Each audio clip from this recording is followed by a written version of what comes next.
Welcome. We're going to get started here in just a minute. We appreciate your patience. Buenas noches a todos, bienvenidos. Vamos a comenzar en un momento. Agradezco su paciencia.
Okay, great. Well, good evening, everyone. My name is Dr. Rossana Musetti, and I'm the Superintendent of Schools for the Napa Valley Unified School District. And welcome to our middle school redesign community input session. Tonight is for our English-speaking families, but we also have translation. So I'd like to invite our interpreter to please make the announcement around interpretation services that are available.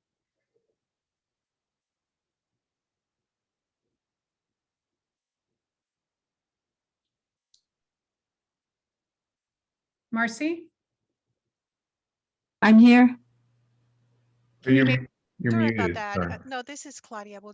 Claudia will do the announcement. Sí, Great. buenas noches a todos. Bienvenidos a esta junta. Yo soy la doctora Musetti, superintendente escolar. Esta junta, la junta de esta noche va a ser interpretada al español de una manera simultánea en el canal de español. Lo que pueden hacer en su pantalla, van a ver un símbolo de mundo. Pueden hacer un clic en ese símbolo y escoger el idioma de español y de inmediato esta función se va a encender y van a escuchar los servicios de interpretación y toda la junta interpretada simultáneamente. Gracias. Gracias, Claudia. Thank you, Claudia. Go ahead, next slide. So I want to welcome everyone. I see that we have a couple hundred community members, parents. I'm sure we have staff here this evening. So I want to give you a warm welcome and express my appreciation and gratitude for your engagement as the district continues to navigate the difficult and challenging topic of having to consider school closure and consolidation in response to our declining enrollment. I want to set the agenda for tonight and make sure that our audience this evening has clarity around format. I'm here tonight with my senior team. I'm here with the 4 assistant superintendents. Once we're done with the presentation tonight, you'll have an opportunity to see them all on the screen as we engage in the listening session. But how we're going to begin this evening is with a brief presentation of the scenarios that are being evaluated by our newly formed middle school redesign task force. This is a task force of approximately 50 people representing all the middle schools and even beyond just our middle schools in the Napa Valley Unified School District, as we aim to get the voice of various stakeholders and the input from various stakeholders as we consider some consolidation and closure plans in response to declining enrollment. Many of our task force participants are on tonight as well. They're here as members of the public. We've asked them to sort of tune in because we know that the input that we hear tonight from our community in response to the scenarios that we present, it's important for them to consider as they engage in the next steps around evaluating scenarios that have been presented to the task force in the most recent session. Our assumption tonight, just to be clear for the public that is here to provide input, is that you have reviewed the task force materials. We are not, the task force has spent nearly close to 10 hours of meeting time together, building collective knowledge around why the district's in this position, studying the issues around finance, enrollment, the impact of enrollment on our finances, issues around facilities capacity, facilities improvements that need to be made across our campuses in the district. And so we've done a lot of collective knowledge building. And tonight, it's not our intent to go through all of that content with the public. Our hope is that you've taken the time to review the materials. We really, really have tried to build shared collective understanding with the 50 participants who are representing our various schools vis-a-vis the task force structure. The purpose of tonight, based on that assumption, is that in the review of the materials, you've gotten a little bit of background information. Maybe you've heard from some of your representatives in the task force around some of that background information. But we're going to simply unveil the scenarios at this point in time that the task force is considering and evaluating. And we're going to open them up then for public input. Our aim tonight is to listen. As we listen tonight and collect input, there is a possibility that some scenarios may be revised or future or new ideas may surface as a result of the community input that we gather this evening. So we're really, really excited to listen to everyone who's willing to speak tonight and provide input on scenarios as we face this challenge. It is a public input session. Unlike many of our past town halls where often we engage back and forth in a question and answer format, that will not be our format this evening because we really want to make sure that the public has time for input. And by us engaging in a back and forth question and answer, that reduces the amount of time which compromises the purpose of tonight's meeting, which is to really listen listen to the voices that will emerge and surface this evening. Everyone who speaks will have 2 minutes. So we have a 2-minute limit per participant.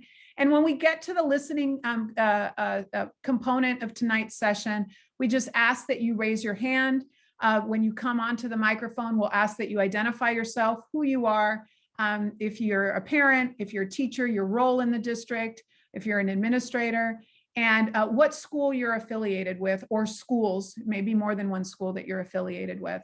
But again, I just want to reiterate that this will not be a Q&A. Your senior team will be here to listen and learn from you. That's really our goal. So can you proceed with the next slide?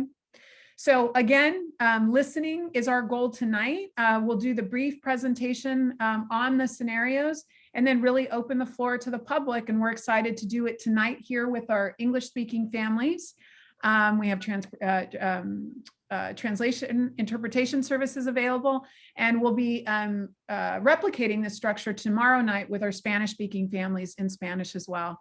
So with that, I'm going to introduce you to Miss Dana Page, who serves as our Assistant Superintendent of Human Resources, but she has also done an extraordinary job as serving as the facilitator of the Middle School Redesign Task Force as we navigate this complex issue with a large task force of 50 participants. She's going to walk you through the scenarios before we open up the floor for input. So with that, I toss it over to Ms. Page. Thank you very much for the introduction, Dr. Massetti. And as she mentioned, I have the pleasure of moderating the Middle School Redesign Task Force, and I'm happy to be here to get us started tonight. So first, I just want to orient you to the work that we're currently involved in and will be involved in over the next few weeks and months. So we just finished our 4th of 6 meetings. That was on March 2nd.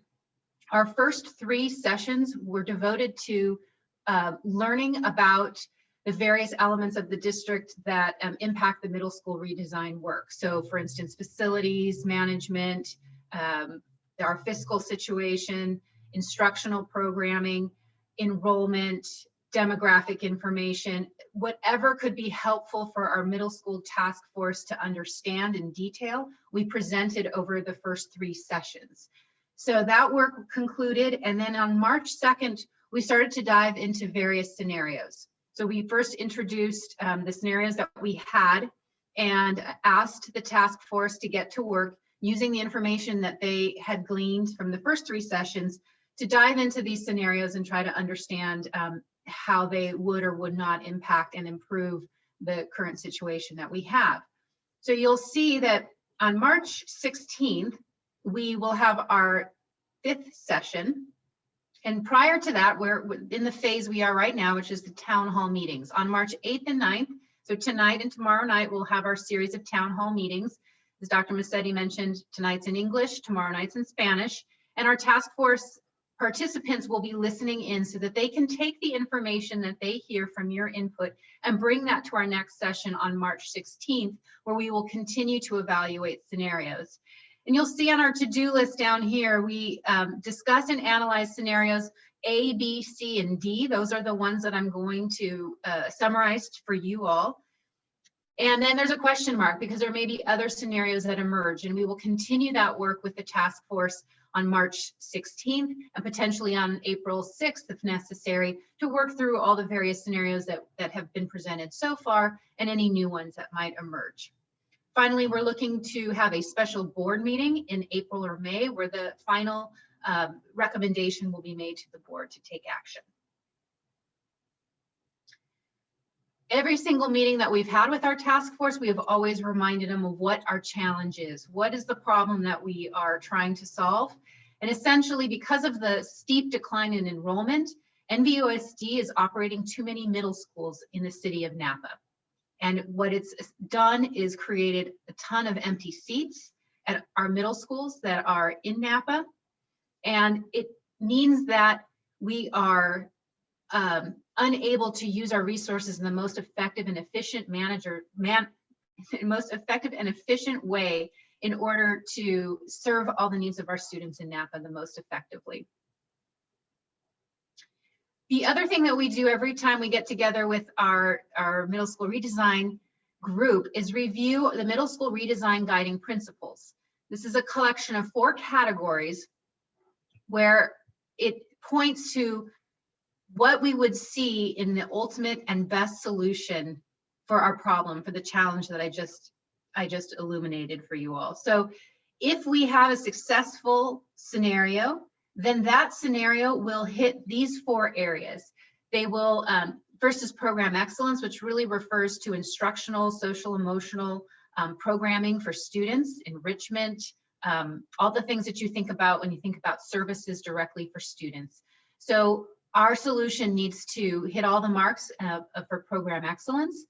It also needs to be fiscally solvent and responsible.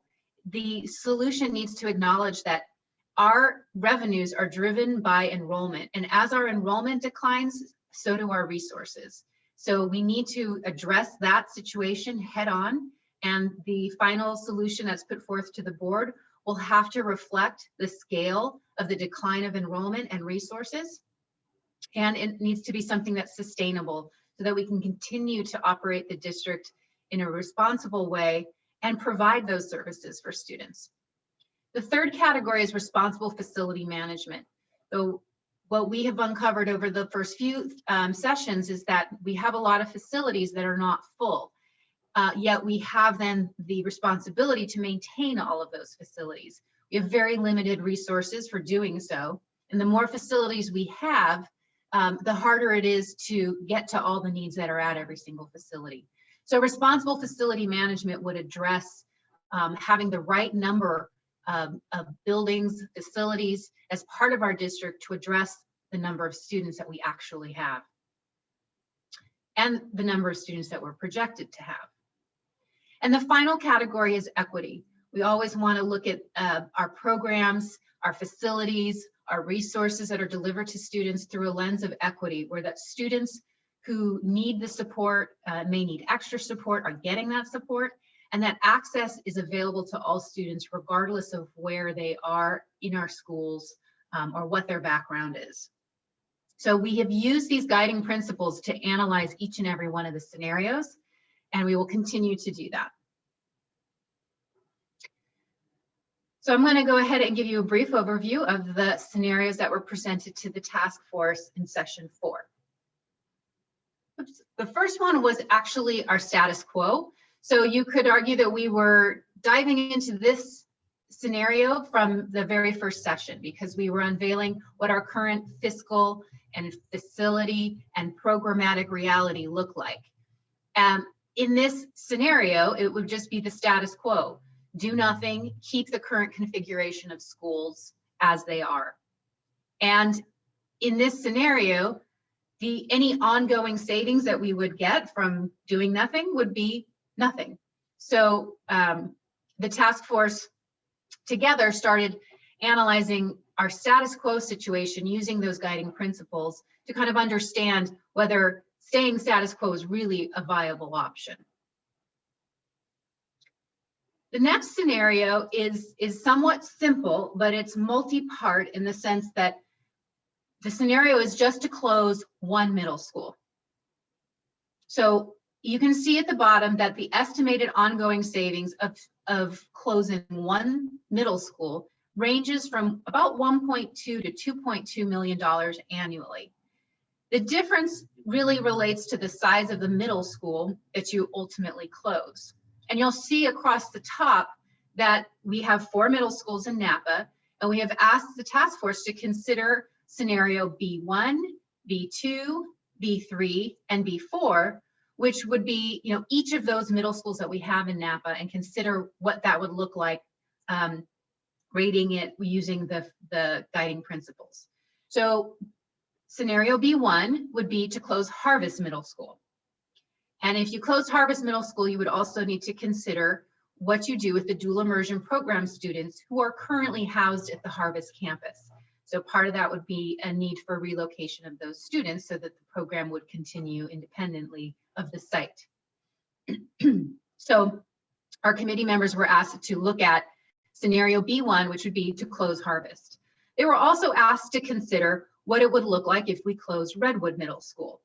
In this case, the main difference would be that there would not be the dual immersion student program that would need to be looked at for a new site to be placed at.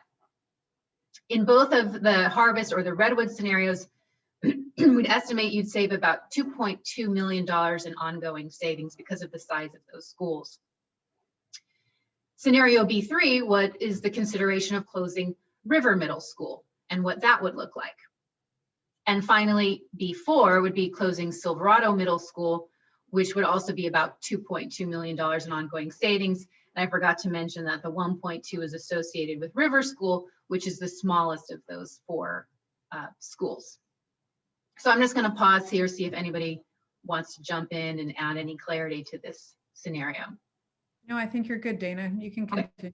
Thank you. All right, so the next one is a little more complex in that it impacts multiple school sites. So bear with me as I explain scenario C. In this scenario, we specify that to close Harvest Middle School, close both the programs that are there and close the campus, and move the students, redistribute the students of Harvest Middle School to the other remaining middle schools.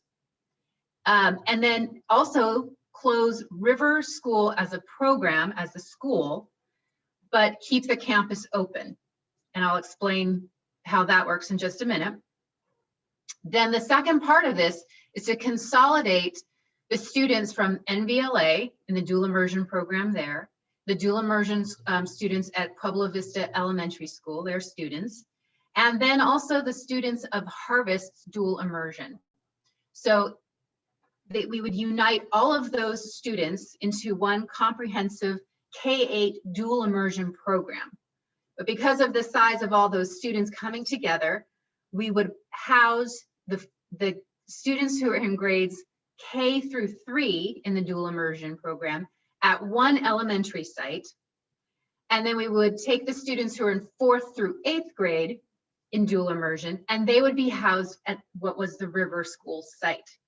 So that's just coming back to closing Harvest, closing River Middle School as we know it, and housing the dual immersion 4th through 8th grade students all at the River site. In this scenario, you would save the ongoing operating costs of operating a middle school, which would be the Harvest Middle School, and you would save the cost of operating one elementary school because of the consolidation of NVLA and Puebla Vista. And together, the estimate would be between $2.9 and $3.2 million. And the range depends on what ultimately the elementary school that housed the K-3 students and the other school that would be closed. Dana, the only thing I would add, thank you very much for that. It is the most complex scenario. I think it's important for the public to understand. We have nearly 1,200 students enrolled in our dual language immersion programs. That's across the 3 schools, Puebla Vista, NVLA, and the dual immersion students enrolled at Harvest. How the numbers would play out in this scenario is 550 K-3 students would be consolidated in that K-3 language academy model, the site to be determined. And then the 4 through 8 would approximately then be 600 students. So in the repurposing of the river campus, the river facility, by combining 4-8 across those 3 programs, you would have approximately 600 students at the repurposed river facility in this model. So that gives you a sense of kind of the enrollment numbers and how they would play out in this consolidation scenario. Okay. So finally, we have scenario D, which is kind of a version of scenario C. It would again start by closing Harvest Middle School. And again, those students would be redirected to other school sites. Then we would still consolidate the K-8 dual immersion students. So the K through 5th grade students at Puebla Vista, the K through 6th grade students at NVLA, and the 6th through 8th grade students at Harvest. They would all be consolidated together. And in this scenario, we would consider having all of the students at the Harvest Middle School campus.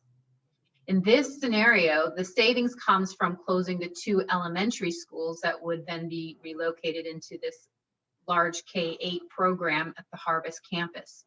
And we would estimate a savings ongoing annually of $1.7 million from those operating costs. One note to this solution, though, is if you're familiar with the Harvest Middle School campus, you'll know that it's not ready to receive kindergarten, 1st grade, very young primary grade students, and it would require some investment immediately into the facility to get it ready to receive students who are 5 and 6 years old. So adapting classrooms, kindergarten classrooms require bathrooms. The other bathroom facilities on the site would need to be updated to receive younger students as well. And then there would need work for play areas and things that make it an appropriate campus for younger students. So this is the only slide where we have immediate upgrade costs associated with just the scenario placement there. I'd just like to, again, just to give the public a sense of enrollment perspective. In this model, it would be a K-8, again, because of the combination of all the DLI kids. It would be a facility with kindergarten through 8th graders that would have 1,200 students from K through 8. So just to kind of give a sense of that, and like Dana said, that facility is not prepared to receive younger students. And so there would have to be essentially a campus retrofit in order to align with the program model in order to make sure that our youngest learners would be safe and have everything that they need programmatically to support their educational experience. The last thing I want to say before we go to process and open up the floor, just to be clear for the public, when we say estimated ongoing savings, this is the annual savings in perpetuity that would, essentially bring relief right to the general fund. So the numbers that you see across the 4 scenarios are not one-time savings. These are annual savings because we are running the district more efficiently in response to the enrollment numbers that we are currently facing. And so I just want to kind of reiterate that for clarity. So with that, I think we'll move to process. Those are the current 4 scenarios. Again, it doesn't mean that the task force won't consider revised versions of these scenarios or other scenarios that may emerge as we go through the input process. So again, that's why this opportunity is here. We're going to ask if you have input tonight that you please raise your hand. We will be setting a visual timer for 2 minutes. And we ask that you do identify yourself, your name, the school that you're associated with, and your role. That would be helpful as we consider where input is coming from. If you're just a community member, that works too. Tonight, I'm here with the 4 assistant superintendents who oversee the different divisions in the district. Dana Page from Human Resources. I'm here with Mike Pearson, who oversees operational services, oversees all the facilities work in the district. Rob Manguala, our Assistant Superintendent of Business Services, who oversees the finances and enrollment. And then Assistant Superintendent Pat Andrew Jennings, who oversees all of the programs and instructional services in the district. So with that, Mr. Ruiz, I think we're ready to get started. We see we have several hands raised, and we'll go ahead and get the timer going and start to listen to input from our stakeholders. Sounds good, Dr. Musetti. Let's start with Laura D. Hi, can you hear me? We Yes. can. Okay, thank you. So my name is Laura Dooley, and I am a River parent and a River staff member. And I just want to say, for those who have not experienced River firsthand, we are a vibrant public school that is a special part of NBUSD. River serves an essential purpose within this district. We are a small school for students who might not thrive on one of the larger middle school campuses. We foster meaningful connections amongst students and staff. In 6th grade, students have just 2 teachers for their 4 core classes, and this eases their transition from elementary school. 7th and 8th graders stay with teachers for both years in order to cement lasting and impactful mentorships. This River model is not new. In fact, we have been in Napa for over 20 years, nor is this model out of touch. In fact, many River families send siblings to us year after year. And finally, this model is not exclusive. River strives to meet the needs of all students from all backgrounds. Given the opportunity to stay open and to serve as a neighborhood school, we would welcome those students who live within our borders, just as we already welcome all students who choose River. We want to grow. We want to thrive at capacity. We want to nurture and celebrate and encourage all students. Students deserve the opportunity to flourish at River. Tonight, I ask those who hold our fate to carefully consider River's vision and value during this process. Thank you. Thank you. All right.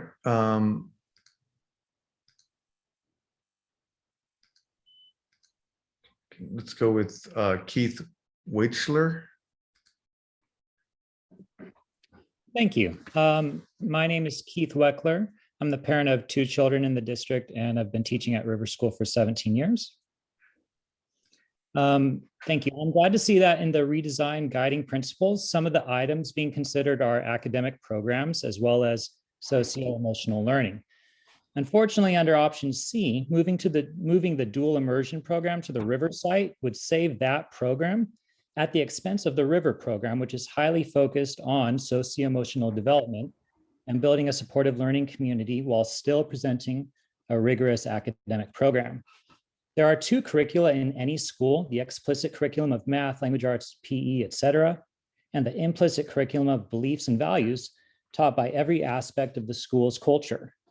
At River School, we are very in tune with our implicit curriculum, and this is part of why our program is unique in the district. Our implicit curriculum helps students develop into responsible, respectful, resourceful, and responsive individuals. As parents and educators, I think we all recognize that raising children who become good people is just as important as having children who earn good grades. And that is why at River School, our implicit curriculum is just as important as our explicit. At River School, we have created an environment in which students can develop a sense of self, their own unique identity, and school culture. And our school culture encourages students to be unique and express who they are, which can be a struggle if they feel lost or unsupported in a large middle school environment. In our community, they know that they are being listened to and being taken seriously regardless of their differences, and they learn to empathize with and respect the differences of others.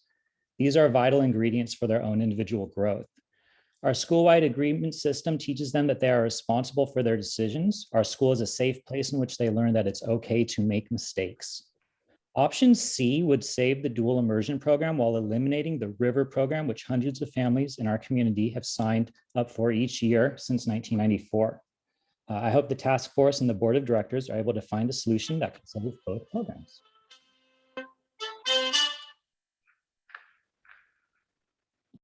Thank you. Okay, Lisa Lombardi.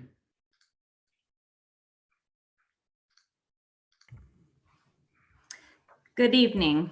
My name is Lisa Lombardi. Thank you for the opportunity to speak. I'm a parent of a fourth grader and second grader twins at Browns Valley Elementary School. I have a strong interest in the decisions being made this year with regards to our middle schools. I am also the parent club president at Browns Valley Elementary School. I want to first say that I agree with the opinion of Dr. Musetti and the school board that we need to close a middle school. Dr. Musetti is a good steward for our finances and has had to make difficult decisions. It's also very sad to close a school. I appreciate this task force and the difficulty of the decision that will need to be made. It is great to see a K-8 model school on the agenda. In the fall of 2019, Browns Valley parents created a TK-8 committee because of overwhelming interest in transitioning to this model at our school. Making Browns Valley a TK-8 school is part of the solution to our district's declining enrollment and should be considered in addition to scenario B and to scenario C. Our principal, Mr. Silva, is in support of this. We have an opportunity now to reimagine our wider MVUSD system to provide unique educational opportunities for all local families. Many students, like my own fourth grader, could greatly benefit from environmental stability in a small school setting. Aside from the well-known positive research of a K-8 school environment, there are other benefits to opening a TK-8 school at Browns Valley. Each year, Browns Valley loses approximately 12 to 15 students to private schools. That is a loss of 10,000 per student, totaling 120,000 to 150,000 per year to NAPA private schools. This year, Browns Valley has lost 35 to 40 students. Many families in our district, including Browns Valley, want to have a smaller middle school environment. This is the reason why over 20% of River students are Browns Valley students. It is important for us to consider how we attract, retain, and reclaim families that are choosing between MVUSD and private schools. This solution would broaden the product base of MVUSD's offerings. We have strong leadership at Browns Valley and would be willing and excited to pilot this program this fall. Thank you for your time and your consideration. Thank you. Okay, Ashley. Hi, my name is Ashley Finster. I am a parent of two Browns Valley students. And like Lisa, who spoke before me, I'm an involved parent with the school.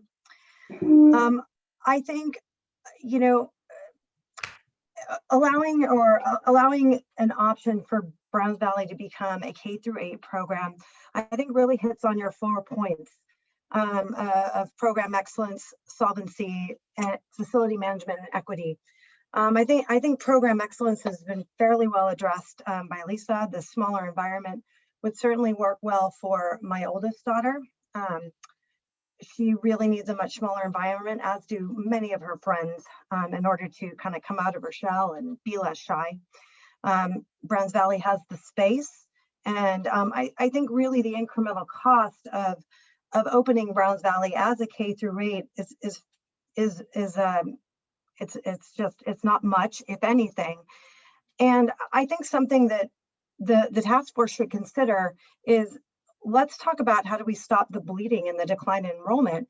And one of the things is having diverse options for parents, not only within the Napa community, but I work in trends and cultural shifts for a living, and there is a massive influx of perhaps new families into the Napa Valley, and the more attractive and the diverse number of school options are available, we're more likely to attract those families. One only has to look at districts like Truckee, where their enrollment has gone up 10% year over year. And I think we need to actually figure out how to stop the decline, and options like a K-8 Browns Valley, as well as some smaller programs may help us actually reverse the trend, which solves the larger problem. Thank you so much for allowing me to speak today. Thank you.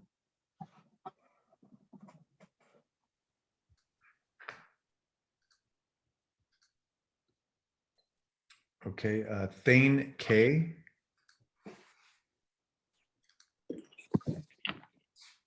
Hi there. My name is Thane Knudsen, and I have 2 students at Puebla Vista, and a third is on his way, actually.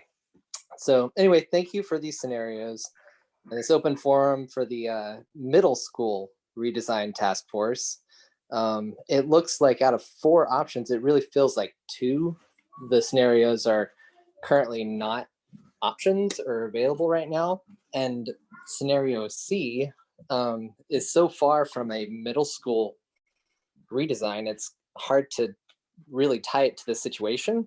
It addresses the under-enrolled middle schools, primarily Harvest, but by closing 2 campuses, redistributing 2 middle schools, redesigning and relocating 2 of the most successful elementary school programs in the district to a somewhat experimental distribution of ages. It appears to cap the growth of dual immersion programs in the districts by channeling them to currently full campuses that the district has self-expressed has no opportunity to grow like the River campus.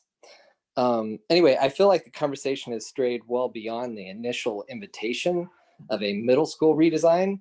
I'd love to hear some more ideas floored, or an explanation for rolling the dice on 2 of these successful elementary school programs for the sake of the middle school redesign. I love dual immersion, and I plan to continue in Puebla Vista. However, redesigning the program and simply labeling it a dual immersion has not always guaranteed success for this district. Thank you for your time. Thank you.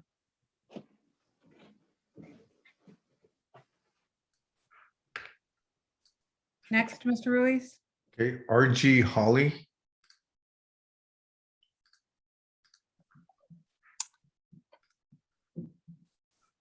Hello, my name is Robin Gamble Holly. I have a 3rd grader and a 5th grader at Browns Valley Elementary School. First, I want to thank the task force committee, the superintendent, and the board members for all the time and hard work that you have put into this matter. You have a hard decision in front of you. I know the importance of being fiscally conservative in these hard times and support option B1 as well as option C. I would like to invite the committee to entertain the modifications suggested earlier with these options, including the conversion of Browns Valley Elementary School to a TK-8 campus. This proposal is a tactical approach to allow access and equity to students that attend Browns Valley Elementary School that is a feeder school into Harvest Middle School. This small classroom size model allows for students to thrive socially, emotionally, and academically. Thank you very much for your consideration of this proposal. Thank you. Next, Mr. Ruiz. Yes, Jessica De Gregorio. Hi, Jessica De Gregorio, counselor at Harvest Middle School. An important area that I'd like the task force to pay considerable attention to is that of location and opportunity. The closure of a school can inevitably have detrimental effects to its immediate neighborhood, as research indicates a strong relationship between the presence of a school and the economic stability of a community. According to the Bay Area Opportunity Mapping conducted by the Haas Institute for a Fair and Inclusive Society through UC Berkeley, within the city of Napa exists pockets of opportunity disparity. As found on both the Haas Institute and Justice Map websites, Harvest Middle School lies in the heart of the highest concentration of Latino families within the city limits. More so, the same area is also depicted as one of mostly low opportunity, whereas Redwood, Silverado, and River Middle Schools all lie within areas of moderate to high opportunity in Napa. Opportunity, according to the Haas Institute, is the full set of pathways available to a person to obtain access to resources that move him or her along these set of pathways. Harvest Middle School not only serves the students within its boundaries, it also provides the immediate neighborhood with services and resources that support the families and the students it serves. These include after-school programming and enrichment opportunities such as sports, extracurricular activities, academic support, parental guidance and support through a school site parent liaison, a comprehensive wellness center that helps bridge families to community supports and services, and immediate access to educational and community resources provided by the school sites. I know this because I've worked as a counselor supporting students and families at Harvest for the past 6 years. The closure of Harvest Middle School would inevitably create a deficit of accessibility to services for the students and families that live in the immediate area, and therefore perpetuate a much greater opportunity gap for those that live in South Napa. Closing Harvest Middle School, the one middle school right in the heart of the largest area of opportunity disparity and concentration of Latino families within Napa city limits, would withhold the neighborhood of tremendous resources, and it is not only detrimental to our students and possibly widening the opportunity gap, but also will have a negative effect to the immediate community. I know the task at hand is a difficult one, but as this is also a very crucial piece, please keep this into consideration. Thank you. Thank you, Jessica. Next, Mr. Ruiz.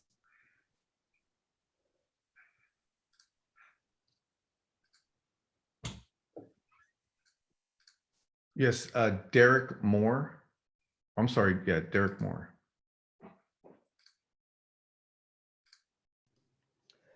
Good evening. I am president of Harvest's Parent Faculty Club and the father of a Harvest 7th grader and soon to be 6th grader.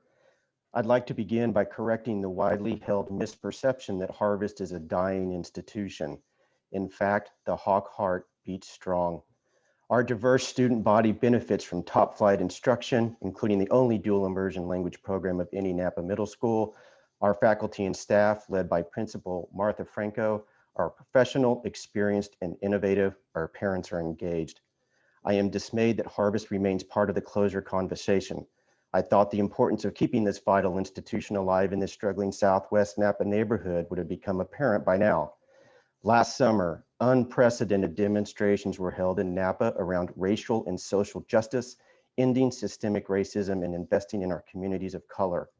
Keeping Harvest open is an excellent opportunity to walk that walk. Up to now, the story of Harvest is one of deplorable neglect, broken promises, and dismantling of its nationally award-winning curriculum, including recently the discontinuation of our International Baccalaureate program. 5 years after the NBUSD board earmarked $24 million in Measure H funds for Harvest improvements, including for critical earthquake safety upgrades, we still await that investment. Instead, the district is now using the condition of school facilities as leverage to shut us down. Where did the money go? Not only should Harvest remain open, we should make it the crown jewel of the NBUSD empire. Of all the middle schools, Harvest is best positioned to meet the needs of a progressive, inclusive, and accessible learning model. The large campus occupies a prime, easily accessible location just off the highway at the main entrance to our city. Imagine what we could do and build with that resource. Are there education or nonprofit partners who might show interest in using the school's underutilized infrastructure? As a very important benefit, arguably the single most important data point of all, investing in Harvest would finally signal to the people of Southwest Napa and the broader community that we don't just talk the talk. Thank you, Mr. Moore. Next, Mr. Ruiz. Yes, Monica Fernandez. Hi, I'm Monica, and I'm the parent of two students at Pueblo Vista, one a second grader and one a brand new kindergartner. And I've spent the past few hours reading as much as I can over this new middle school redesign, which has two of the options are now including closing Pueblo Vista. And up until just a few days ago, I didn't even know that was on the table. I've texted about 6 or 8 of my friends that also have children at Pueblo Vista, and none of them knew what was happening. I've, sent Zoom links within the past hour, alerting them to this. So I do wish that if this was an option that's being considered, that we would have known, like maybe it could have been more publicized. Now, with that said, the option that to me seems, I props for being creative, option C, but I think out of all of the options, we should be considering adding a 6th grade to our campuses because I want our kids to stay as little for as long as possible, and putting 4th through 8th graders into middle school with no playground structure is just, to me, is just baffling. Like, I can't even believe that is being considered. But keeping them as long as possible, I think is to me an option that really needs to be considered. And adding a 6th grade to our campus, to NVLA, Browns Valley is considering 6th through 8th on their campus, and expanding it that way. To me, that I think that needs to seriously be considered as an option. Thank you. Thank you.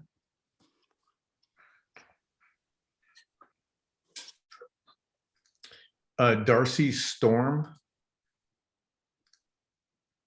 Hello, my name is Darcy Storms. I'm the parent of a 6th grader at NVLA and a 3rd grader at Willow.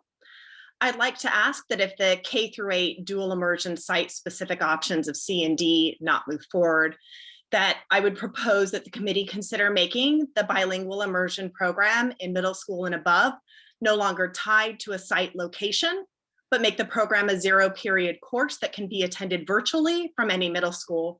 There's always been attrition from the immersion program once students go into middle school, as families are often forced to prioritize the school location, the better fit of another school, or other personal reasons.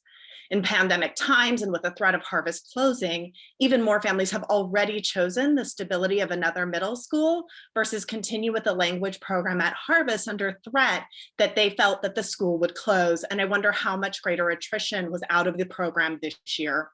It also solves a long-standing issue of having the program site specific after elementary school. To be clear, at the elementary level, having in-person teaching is important. The benefits of having the program accessed remotely are many. It gives access and equity to all families in the immersion program. Families can put their child in the right middle school for their family by proximity, by school focus, and more. This does not cap enrollment because students can go to any middle school throughout the NVUSD. More students can continue. Having students in dual immersion across school sites helps all students taking Spanish, as friends help friends. With the technology already tested, maybe one of the upsides of pandemic times, and schools already open for 0-period, all students at a site could be at the site learning together, and perhaps a teacher could rotate. It gives students equal access to the program and doesn't create additional hardship for families, and it could be expanded countywide.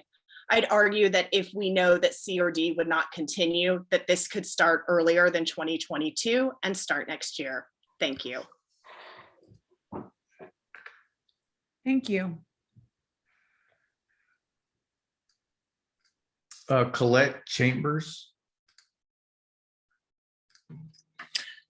Hi, thanks for the work to the committee and the board and Dr. Massetti on a really complicated issue. And I just want to add on to the suggestion around considering transitioning some of our K-5 buildings into K-8 sites. I know it's been discussed that Browns Valley is willing to be a pilot site for that. And I really encourage the committee to look into that option and as a pilot site, because I know that would probably affect about 100 kids. But if successful, there are other elementary sites with, with capacity, available capacity that could be an opportunity to expand that and give parents and family more choice for a middle school. I know that declining enrollment is a serious issue that is causing a lot of financial impact on the district, and recruiting and retaining our families. This could be a way to provide options for families that may not be where these bigger, larger sites may not be great fits for their children. Thank you. Thank you. Next, Mr. Ruiz. Lori Piombo.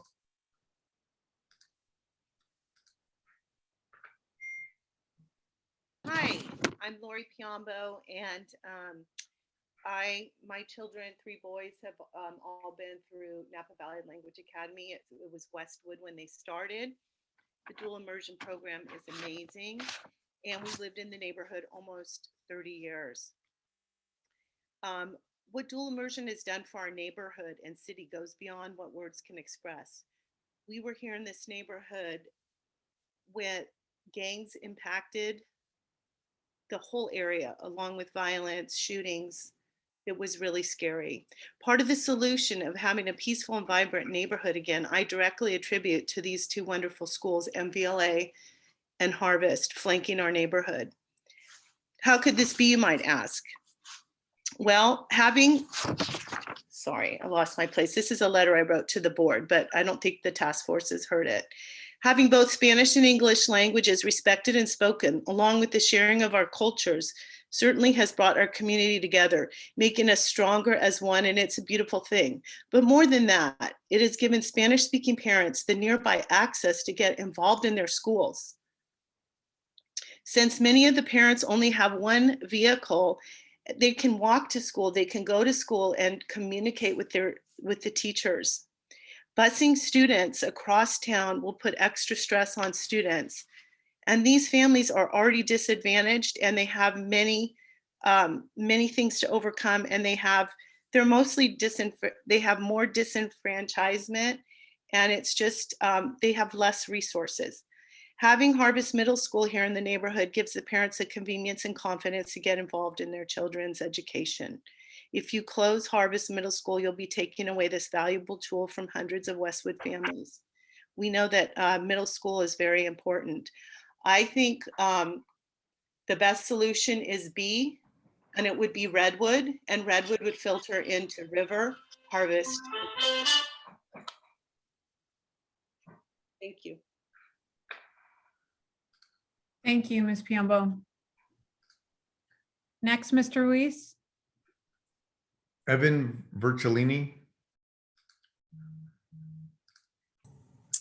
Hello, I am a current teacher at River Middle School and a graduate of Harvest Middle School.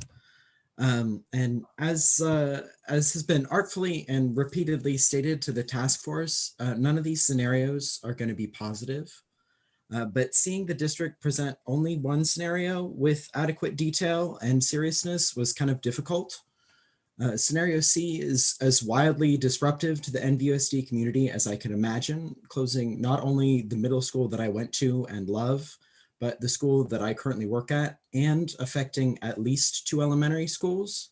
I understand that this might be the marginally most cost-effective option, but I would encourage the task force and the district to more seriously consider the less disruptive, but still financially feasible versions of scenario B, which seem to be kind of brushed aside at the last task force meeting, and tonight in favor of scenario C.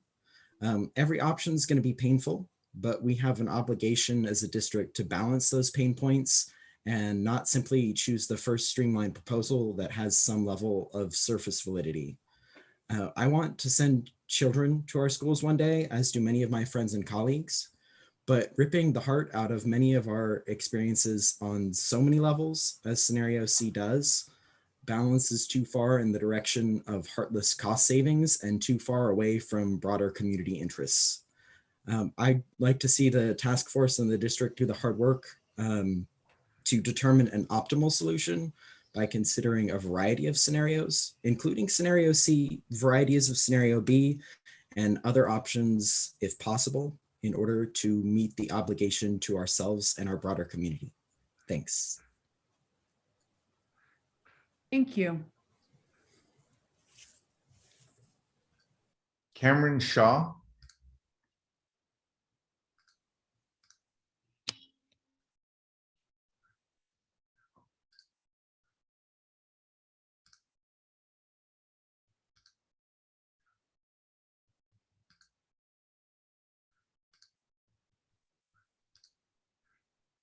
Cameron Shaw. I think we lost him.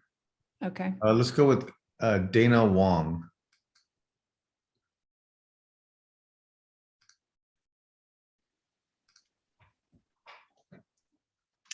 Hello, everyone. Good evening. My name is Dana Wong, and I'll be sharing an excerpt from a letter on behalf of the faculty and staff at Silverado Middle School. Please let us first begin by thanking Dr. Massetti and the NVUSD Board of Trustees for taking the time to listen to community input as we work together to solve this complex problem of middle school design. We acknowledge that this work is challenging, emotional, extremely difficult for NVUSD and for the entire community. Silverado Middle School opened in 1958, and over the last 62 years, we've only had 6 principals. The continuity of leadership speaks to the deep and enduring positive, inclusive, and collaborative culture at SMS. We are a school where leaders, teachers, counselors, and school staff stay and remain committed to our community by building multi-generational relationships with families. We have a purposeful commitment to diversity, inclusivity, and equity for all of our students, faculty, and staff. Our roots are deep, as is our love for our students, our community, and one another. We are indeed a family. This unique social emotional needs of our middle school student ages thrive within the care of this family, therefore providing the safety and the trust that is needed to learn. Just a quick snapshot of who we are, serving 87% resident students and 13% open enrollment. Silverado's nestled between 2 elementary schools, which provide us with a large number of neighborhood students who walk, bike, and skateboard to the campus each day.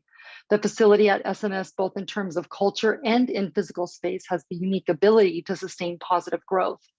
Our student population directly reflects the larger community, with 69% Latinx students and 63% students who qualify for the free and reduced lunch program. We serve the largest population of vulnerable and at-promise youth within the city of Napa, and the closing of our school would have the largest impact on these students and would not align with our district's shared vision of equity. Again, we at SMS are in a positive to offer the district and community a solid foundation from which to build upon when it happens. We're ready for this next chapter in our history. Thank you again for your diligence and your thoughtfulness as we all work together to solve this problem. Thank you, Ms. Wong. Next, Mr. Ruiz. Yeah, Danielle 11. Thank you. Can you hear me? Yes. Okay, great. So I'm a parent. I have 2 children, one who's 9th grade in Harvest now and went through the dual language immersion program. She was at NVLA and then Harvest, and now Napa High. And I have a 5th grader at NVLA. So from my perspective, I've always dreamed of having a K-8 program for the DLI. You know, it makes sense to me that the kids could stay with their educational and social cohort. They could be in the same location for 8 years, which would create stability before going on to high school. So I am not 100% invested in where that needs to be. I could see that I actually could see Plan C working, although I do agree with the earlier comment that that would be highly disruptive to more schools. I also see putting K-8 at Harvest And the only other issue I did want to mention, which has already been brought up, is the equity issue. And I think one thing that we do need to keep in mind when we're looking at all of these decisions or factors to consider is how many kids in the neighborhood are, what percentage of kids in the neighborhood are walking to school, maybe don't have parents, relatives available to drive, et cetera. And sort of looking at it from the equity issues with regards to the community members in the neighborhood and trying to make a decision that takes that into account. But I am in favor of K through 8. And that's pretty much what I had to say. Thank you very much to all of you. Thank you.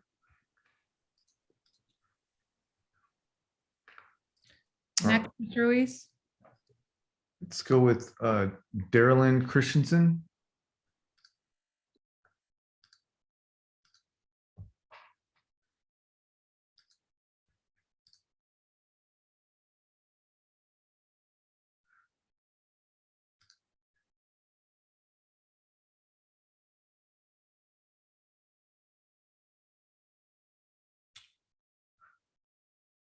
You have to unmute your mic, Darylyn.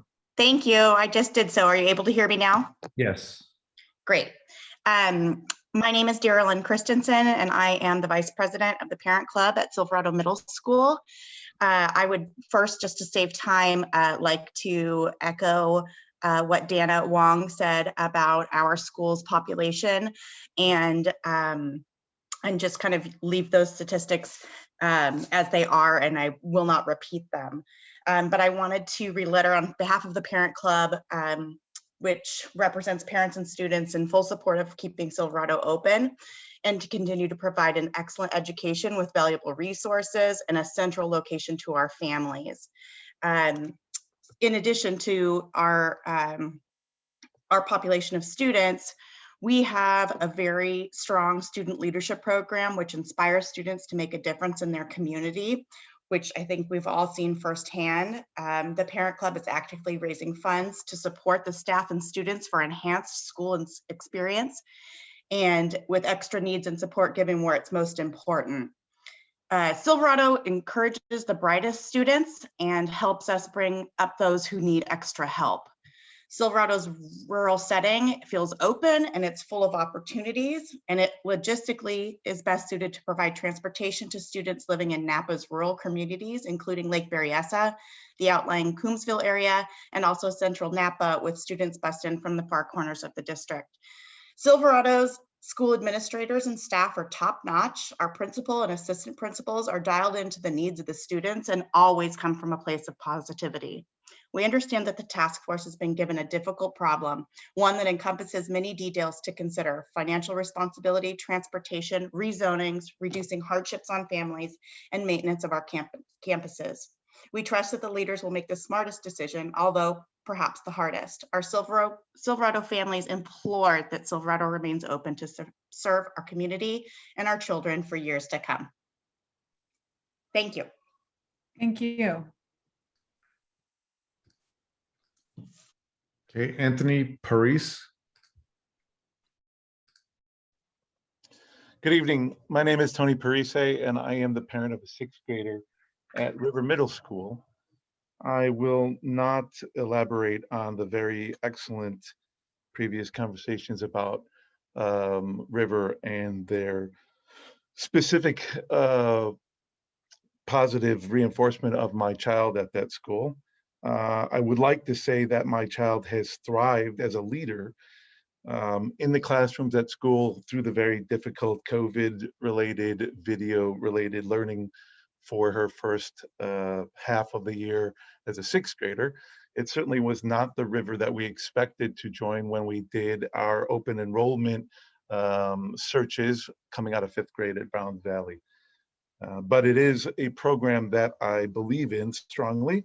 I believe that she has thrived as a leader. She has been responsible in her school and her homework. She's been super responsive to community involvement, including participating in the MLK essay contest, as well as other community-based activities that she was inspired through her schoolwork. I would like to say that I think option C, in talking about the closure of a school, is really about talking about the closure of a program. And I think that's very sad to think that the charter program that carried over to the middle school, public school of River could be actually closed is extremely disappointing to me as a parent of a child who chose that school intentionally because of that program. You could see equity in the open enrollment numbers, your own figures, 196 open enrollment choices for River Middle School versus very small numbers for the other schools.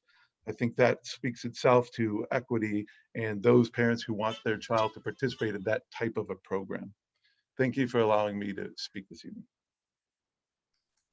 Thank you. Okay, Abby Sims.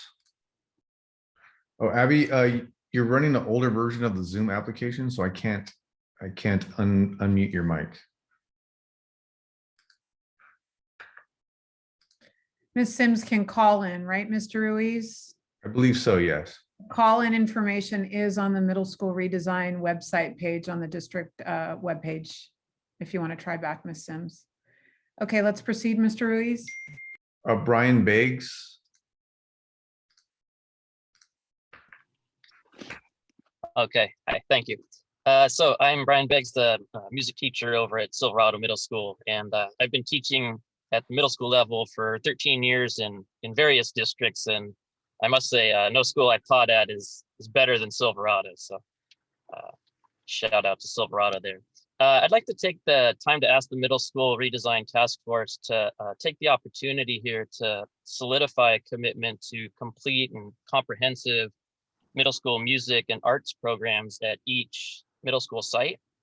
When determining the direction of our middle schools going forward, please remember how important comprehensive music and art programs are to the middle school students. Music and art have unique ways of implementing social and emotional learning within their curriculum and provide students a unique feeling of belonging in middle schools. It's easy for music and art electives to be overlooked at the middle school level. However, strong music and art programs can positively impact student and community perceptions of our schools and also be a draw for families and students who might otherwise choose to leave NVUSD for districts or schools that do have comprehensive elective programs.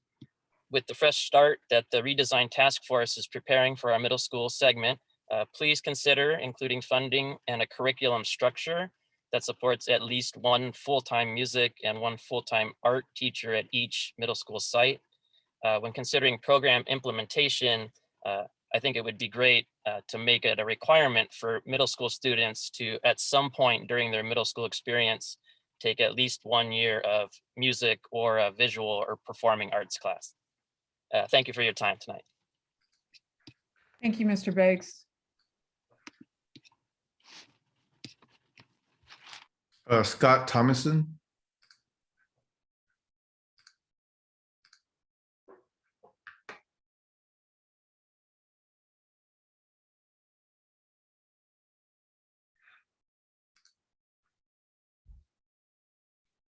You have to unmute your mic. There you go. Okay, thanks. I am Scott Thomason, a Napa County taxpayer, a retired educator, and resident of American Canyon. And I would propose another scenario that may not have been already considered by the task force. It includes the following. Number one, close River Middle School and redistribute current River students to the existing middle schools, including Harvest, Silverado, Redwood, and American Canyon. Number two, based on current enrollment figures provided by the district, doing this would increase Silverado's enrollment to 855 students, Redwood's enrollment to 978 students, Harvest's enrollment to 842 students, and ACMS's enrollment to 1,032 students. And number three, at the same time, New Tech High School students would be transferred to the campus of River Middle School. And number four, the district would sell the land that New Tech occupies to either private residential developers or commercial developers, excuse me, and use the sale of that property to pay for any and all costs of the restructuring programs that are being considered. Number 5, and lastly, I also want to state that scenario D, presented earlier this evening, places an estimated cost of $30 to $50 million to implement, which begs a full itemization of those estimated costs. $30 to $50 million for one campus seems exorbitant. Thank you for your time. Thank you. All right, let's go with Wendy.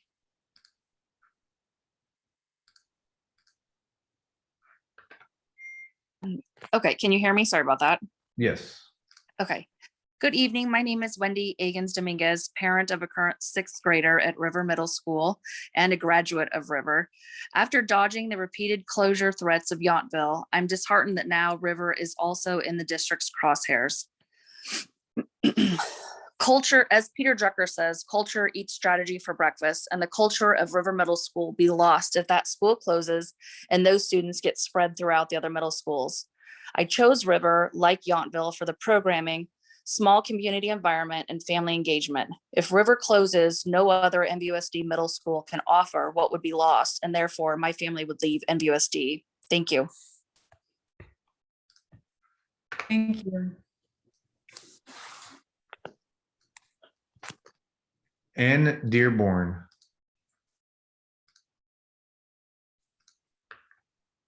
Hello, can you hear me? Yes. Okay, good evening. My name is Ann Dearborn. I've been a teacher at NVLA / Westwood for 29 years now.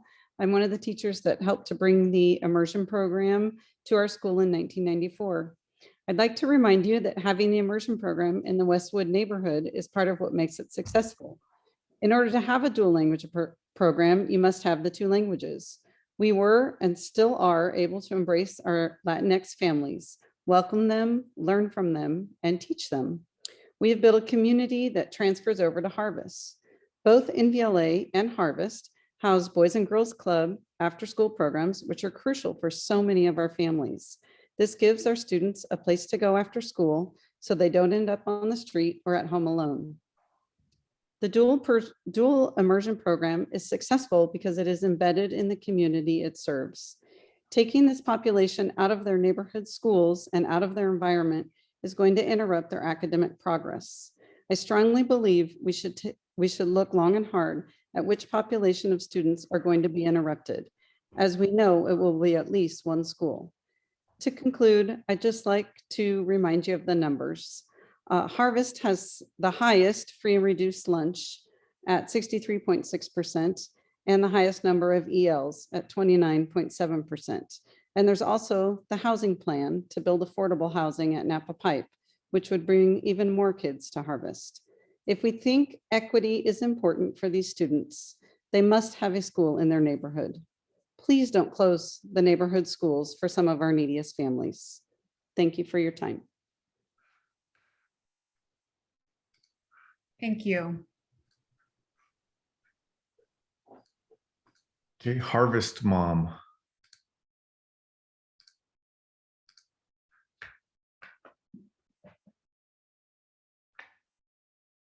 Hi, can you hear me?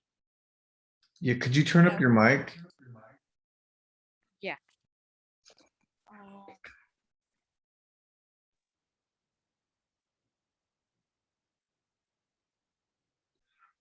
Are you there? Yes. Yeah, I'm here. Yes. We can hear you. Okay. Well, my name is Clara, and I am a parent liaison at Harvest, and I'm also a parent of a student in Harvest and a student in MVLA. I do hear everyone's opinions, and I do know that we all want our kids to remain at their schools. We all want our kids to not have to change schools and don't have to do any of this shuffling of schools. But I think we have to all, as a community right now, see this as a community problem/solution. We have to find a solution because this is our community. And in this scenario, we are taking the school away from the neediest, most vulnerable population of Napa. And in the future, by doing this, we are going to have to live with the consequences of having done this. If we take the school away, if we take the after school programs from these kids in these neighborhoods away, we're going to be dealing with issues down the line that will be evolving from having to take their neighborhood school away. I believe that we need to see this more as a community, not as how is my kid gonna how is my kid gonna be more comfortable. Is how we as a community gonna make this solution for our community, for our families that need the most. I really think that we have to step out of our comfort zone and think as on a solution that is good for our community. Dr. Musetti, in a few years, she's going to be out of here. She's going to go and go to another position, but we are going to be left out to deal with the consequences of having breaking these programs for our most neediest and most vulnerable community in Napa. Thank you. Thank you. Thank you.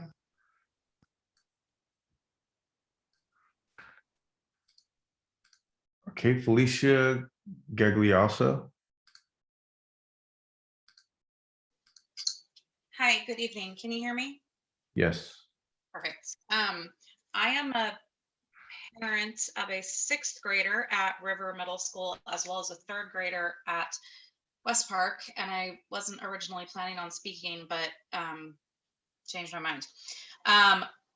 I chose River for my 6th grader specifically for the program that they offer, where there are a limited number of teachers that 6th graders have to transition through, and the team program structure that they have for 7th and 8th grade, where teachers can better know their students, because instead of having a set of teachers in 7th grade and a set of teachers in 8th grade, you get the same set of teachers for both grades.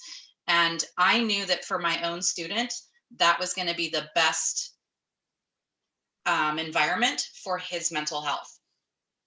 And we have thrived. He has thrived at River. So I ask that the district and the task force understand and acknowledge that the program that River offers is in fact a program and is equally important as the dual immersion program you are trying to save at Harvest. And the River program needs to continue in our community. Thank you. Thank you.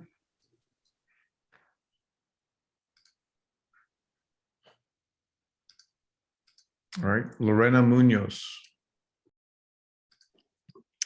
Yes, well, after hearing all comments from people, I think we all agree in that we don't want our school to close for either reason, either the program or the community, or a school that is going to be far away.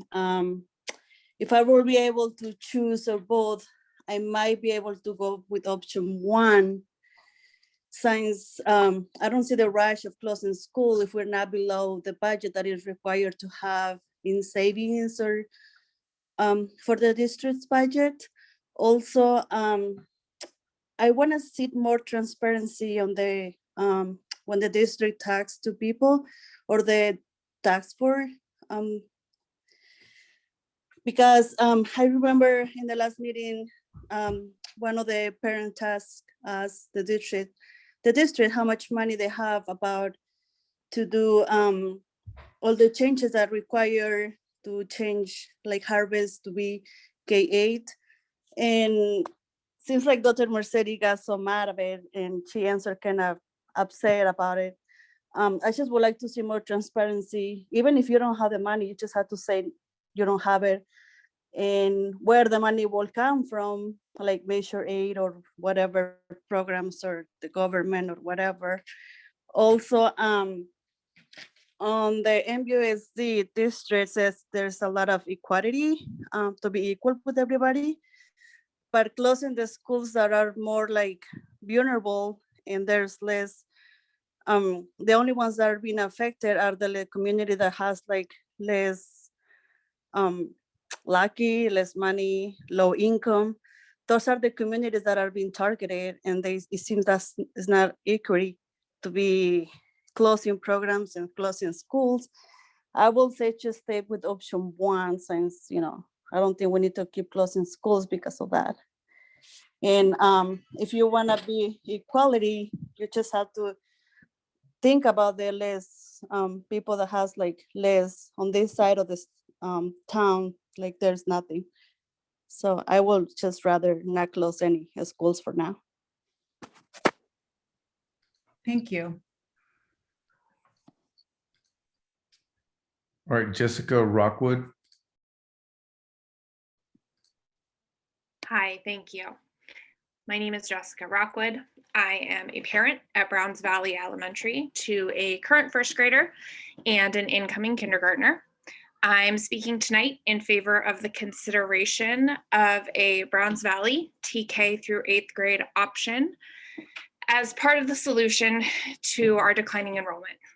As you know, if the ultimate decision of the task force involves the closing of Harvest, the closing of River, or both, there will be a direct effect on many Browns Valley families.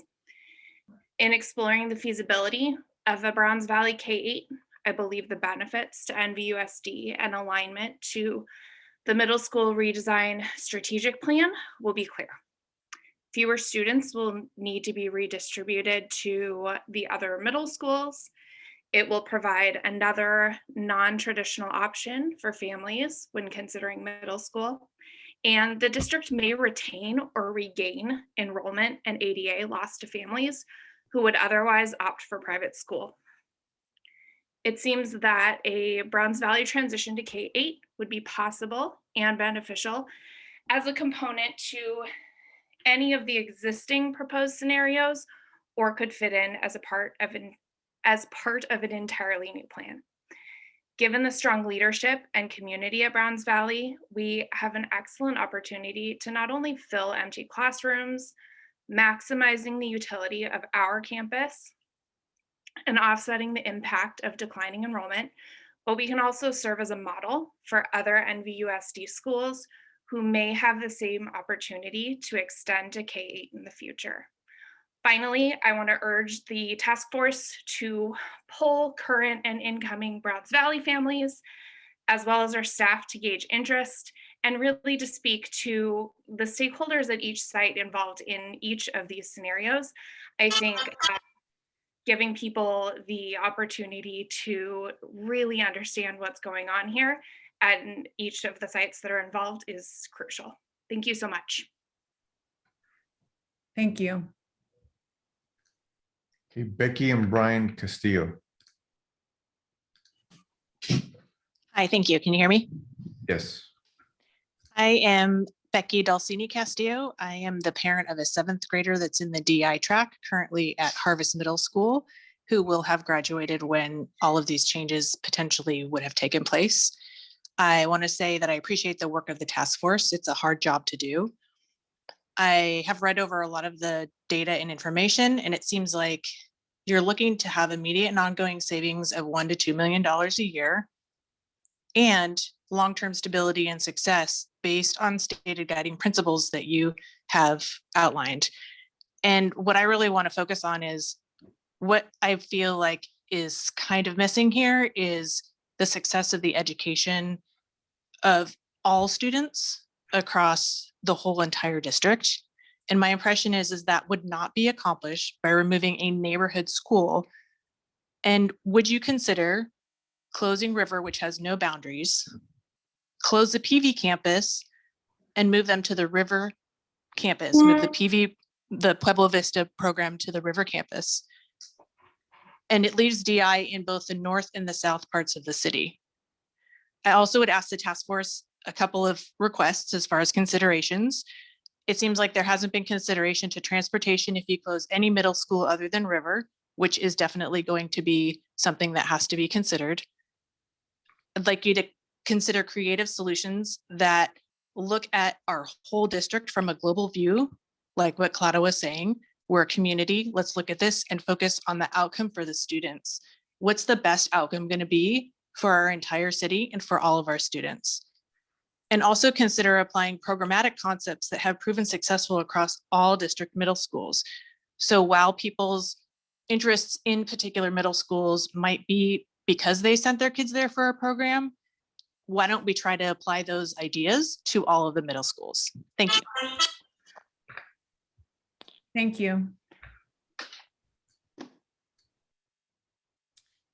Danielle Molinari. Hello, I am both a teacher at Harvest Middle School and a parent of a Pueblo Vista student. Looking at the guiding principles of fiscal solvency and responsible facilities management, it was stated that the cost of maintaining each of the 3 large middle schools, Redwood, Silverado, and Harvest, are the same. It was also stated the cost savings for each middle school would also be the same. So that would leave us to focus on program excellence and equity. If we must close one of the large middle schools, walkability seems like a data point that should be included when considering equity for our students. Just from mere campus location, the walking score is low for both Redwood and Silverado.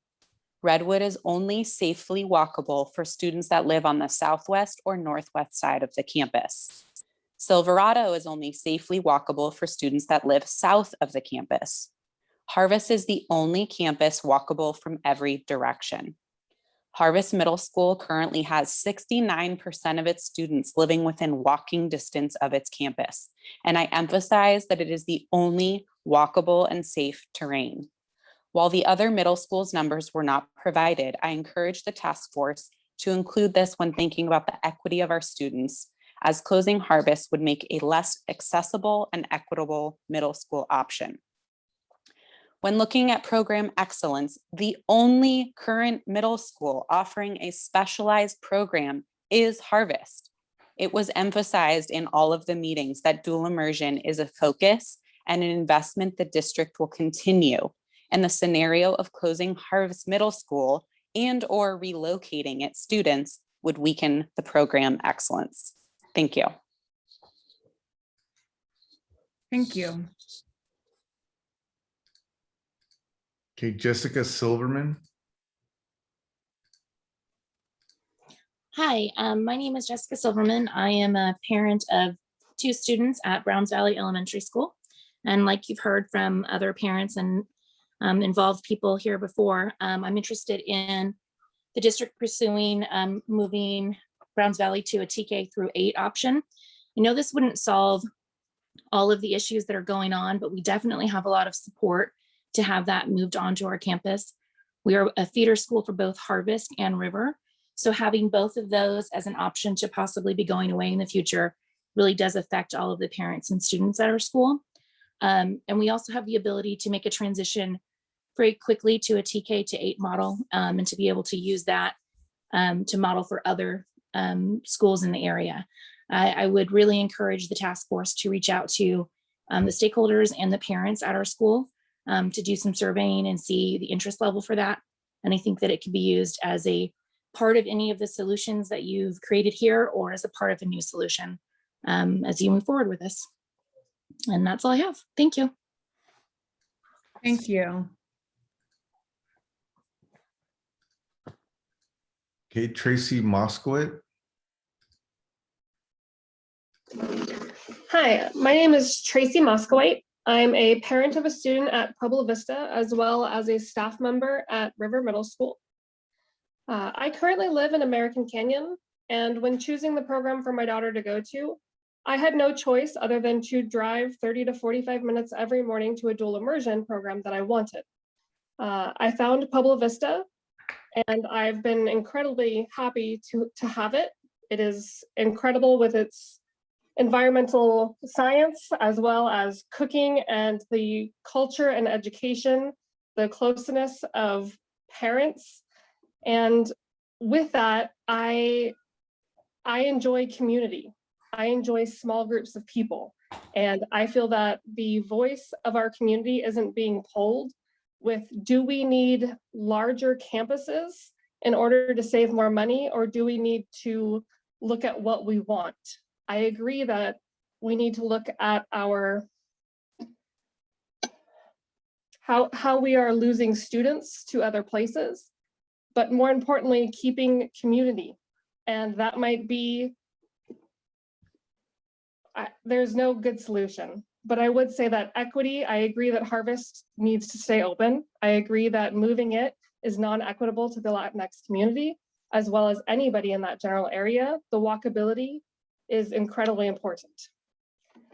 I also know that the dual immersion program should be expanded and not capped at a TK, at a K-8 site. And it should also be expanded to American Canyon to make it equitable to everybody. Thank you very much. Thank you. Okay, Sarah W. Hi, can you hear me? Yes. We can. Okay, thank you so much. My name is Sarah Witt, and I'm a parent of a Browns Valley student. I would like to propose turning Browns Valley into a TK through 8th campus. We have the available space to make this a feasible option. We also have the bathroom space. We have a wonderful principal, Mr. Silva, who is not only willing to do this, but seems to be enthusiastic about this. We have a lot of parents really excited about this possibility, it sounds like, from this meeting tonight. On top of that, if it is successful, we could expand it to other elementary campuses with maybe underutilized space like Browns Valley. And I would just like to encourage the board to reach out and maybe poll Browns Valley parents and teachers and staff to kind of judge where everybody is at with this. But I think you'll find it's a very enthusiastic response. Thank you so much for your time. Thank you. Okay, Nicole.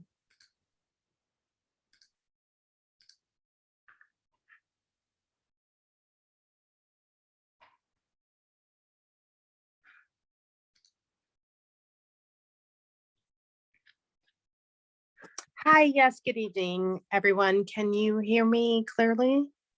Yes. We can. Fantastic. Thank you so very much. So first, I would like to thank Dr. Musetti and the MVUSD Board of Trustees, and also the task force for the work that you all have been doing. My comment is threefold. The first part of my comment is it appears to me, as I reviewed all the documentation with regards to the task force work, is that it seems as though American Canyon Middle School was left out of the equation when it came to evaluating the middle schools and how we should best move forward. And I say that because I did copious research, and it appears that 31% of the students in American Canyon, actually their parents have opted to send them to private schools or Vallejo or Fairfield or whatever surrounding middle schools, and that's troubling to me. It's almost 1/3 of the students in the American Canyon area. So that's something that I'm struggling to understand if that was a part of the evaluation in terms of not just closing middle schools, but also potentially recruiting people or re-recruiting or being inclusive in terms of middle school attendance. So that's the first thing. The second part of my question is, as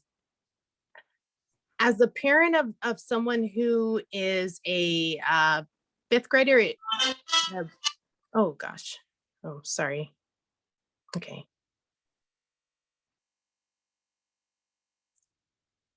Am I still on, or was I cut off? Your time's almost up if you want to wrap up. Oh, okay. So just really quickly, as a pupil, as a parent of someone who's a fifth grader at Phillips Middle School, I just would like to understand why River is even on the chopping block, because my son was actually a student at Yountville previously. And so it's just dismaying to hear that River potentially could also be a school that's closing. That's it. Thank you. Thank you.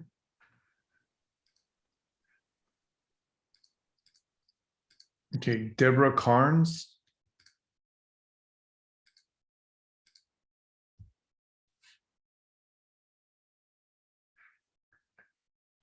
Hello, can you hear me? Yes. Hi, my name is Deborah Carnes. I'm the parent of a kindergartner at Pueblo Vista. And a couple of the things that I wanted to share have already been said, but I just wanted to make sure that they were said again. I know that there's a lot of us who appreciate the effort that you guys are putting into this, and we know that hard decisions have to be made. And so thank you for taking the time to listen to us. I did want to point out that what I had seen on one of the documents, and maybe I didn't read it efficiently, was that to consider moving grades 4 through 8 to one of the middle school campuses would have no financial cost. And I know it's been brought up before, but as far as a playground goes, and to echo what some of the other parents have said about letting kids be little and continue to be little, there would have to be a playground if you're going to consider moving 4th and 5th graders onto a middle school campus that doesn't have one. I am also a teacher. I teach middle school. I taught middle school in San Francisco for 4 years at a K through 8 charter school. And we did have a playground structure there, but I would say that even though we had separate lunchtime for our middle school students, which was 6, 7, 8, and we had separate recess time for them, 6, 7, 8, they would not play on the play structure in front of one another. But if we took our kids off campus, we walked down the street to Dolores Park, just my 8th graders, they were all on the swings. They were all on the playground structures. And so to have a 4th grader not even have the opportunity to play on a playground, I have real issues with that. And then also just knowing that kids mimic what they see. And if they see that it's not cool to play on the playground, if there is one, and there's 4th graders on the same campus as 8th graders, that those are some considerations that I hope would be addressed if 4 through 8 is put on a campus, that there is a structure and that the schedule allows for that separation for our kids to stay little as long as they can. Thank you. Thank you. Okay, Paul Schikowitz.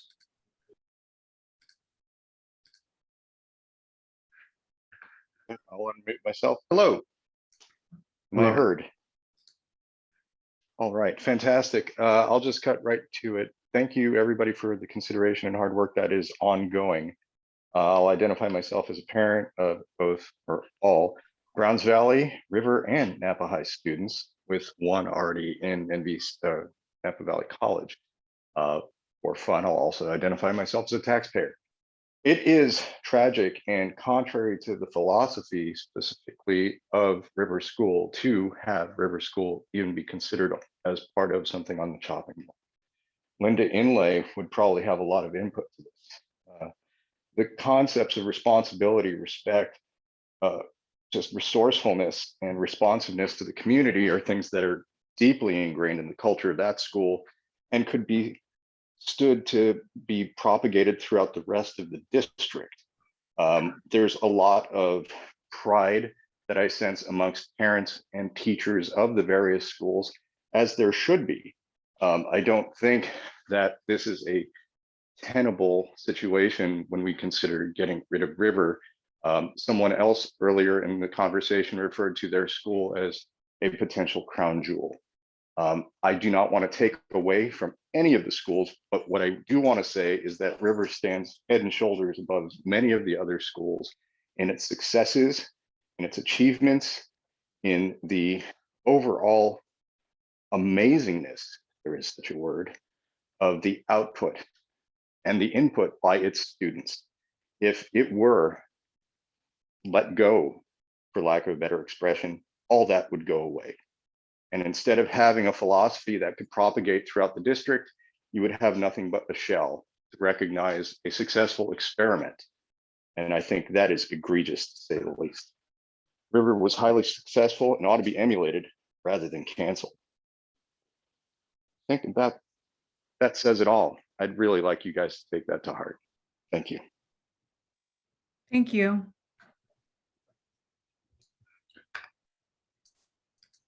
Steve Lavoie.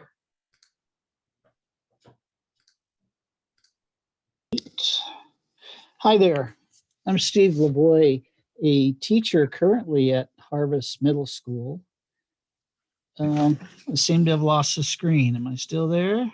Okay. Anyway, I taught the last 6 years at Silverado, and I want to say that I really did find the family aspect of the teachers there just really heartwarming. And then because of declining enrollment, I was bumped out of there, and I was given a position at Harvest. I didn't know what to expect. I get over there and I find, wow, this is another great family of teachers working with a great population. The Napa Register had an article not so long ago in which they had the Haas Institute talked about our community makeup of 55% being Latino. And I got thinking, as this has gone on, about how both Harvest and Pueblo Vista and Silverado, they all meet the needs of the majority of our population. And I don't know how many students, well, I guess what I'm trying to say is your 4 criteria and equities down at the tail end at the last, move that up to the front, because equity is really the important thing in a community that is 55% Latino. We cannot lose a dual immersion program at all. And that's all I have to say. Thank you. Thank you.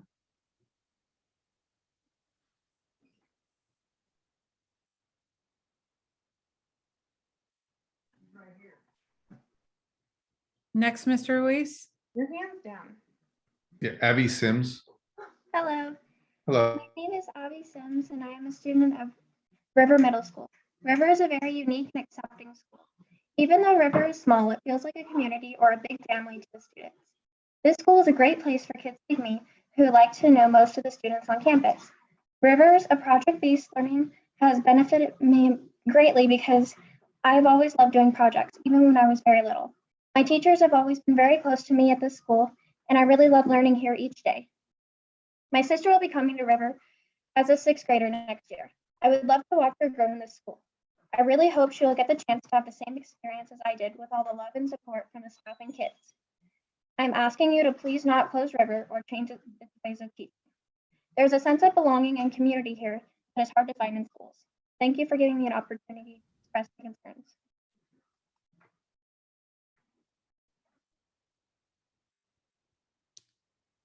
Thank you.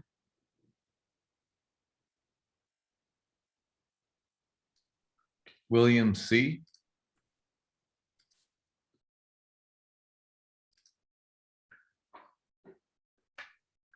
Hi there, my name is William. I am a father of a kindergartner at Browns Valley.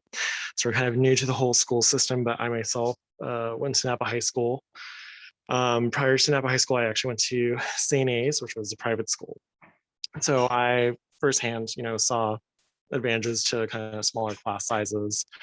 Transitioning from that to Napa High School, which was a great education. And so far, my daughter's experience at Browns Valley has been phenomenal. I love the teacher. I love the culture. I love the community that Browns Valley has. The principal is amazing. So for her to experience Browns Valley for a few more years to do middle school would be phenomenal.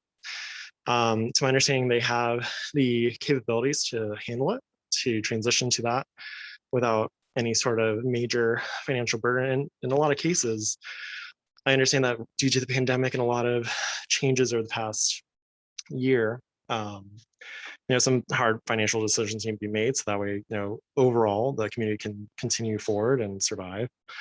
I just want to make sure that she gets the chance to have those smaller class sizes, to be with that school community that she's been loving so far, even through the pandemic and all the changes.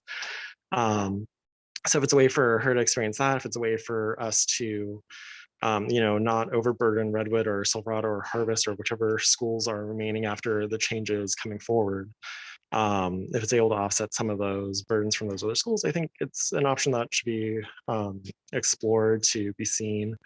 It's very much a neighborhood school. I can literally walk her to school every single day. And I love it. So just consider, Browns Valley being a TK through 8th. Look into the financials around it, see the capabilities. Obviously, I know there's a lot of tough decisions, but take your time with it, and I wish you luck. Thank you. Thank you.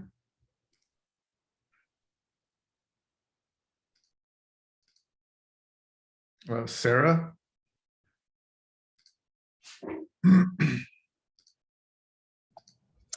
Hi, can you hear me? Yes. Hi, my name is Sarah Berry, and I'm a school social worker. I'm at Harvest Middle School, Silverado Middle School, and Puebla Vista Elementary School. I also have a daughter who went to the Napa Valley Language Academy, River Middle School, and is now at Vintage. My partner has a son at River Middle School and a daughter at Napa High. And I myself went to 5 different elementary schools, Redwood Middle School and Napa High.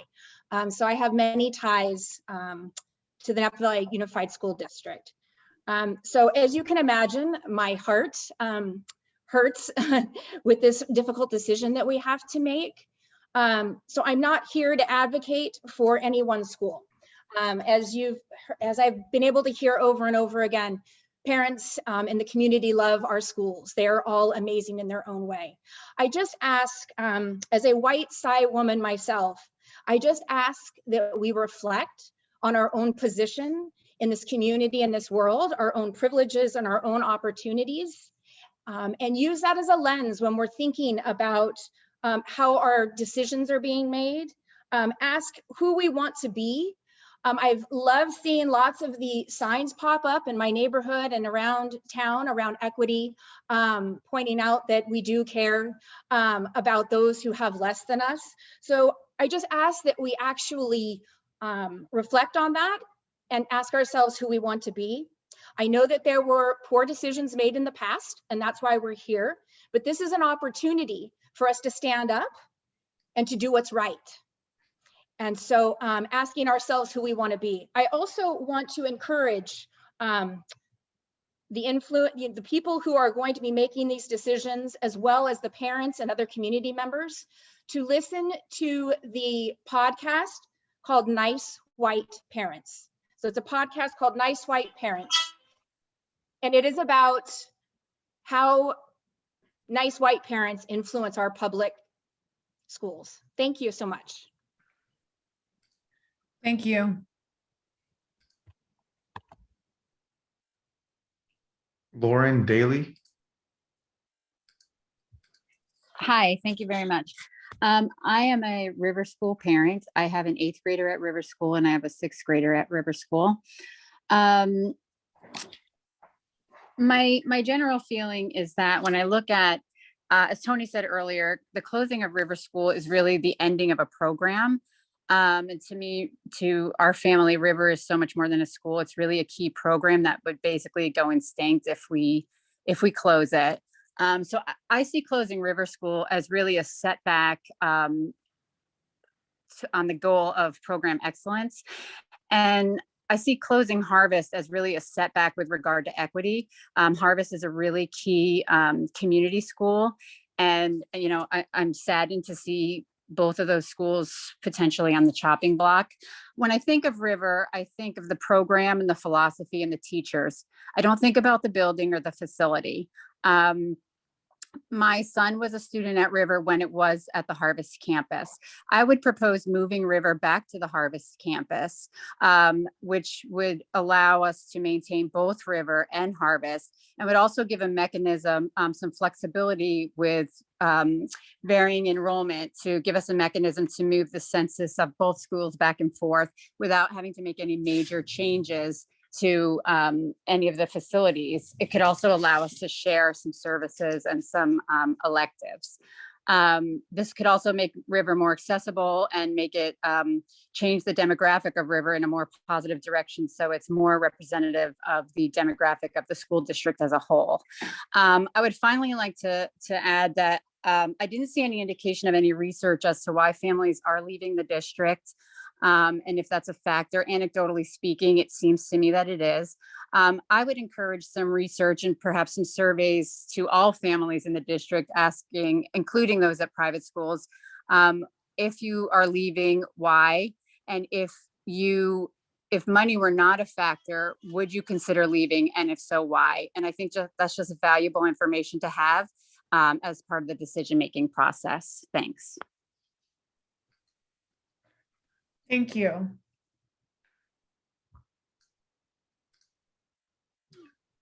Maria Cantera.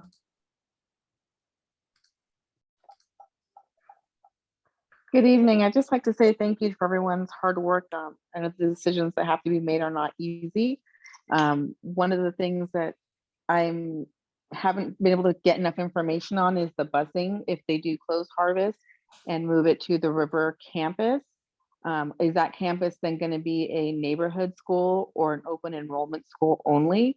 Therefore, if it is a neighborhood school and you have to elect to go there, busing would not be an option.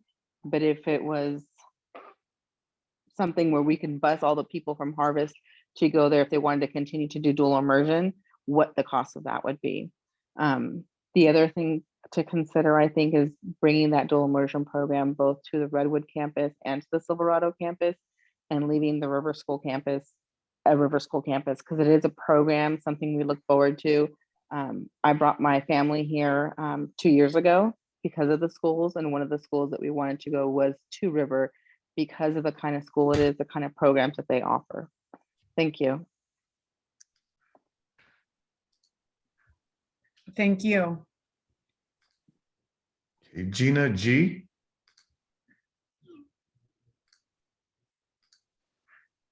Hi, thank you so much. Good evening, everyone.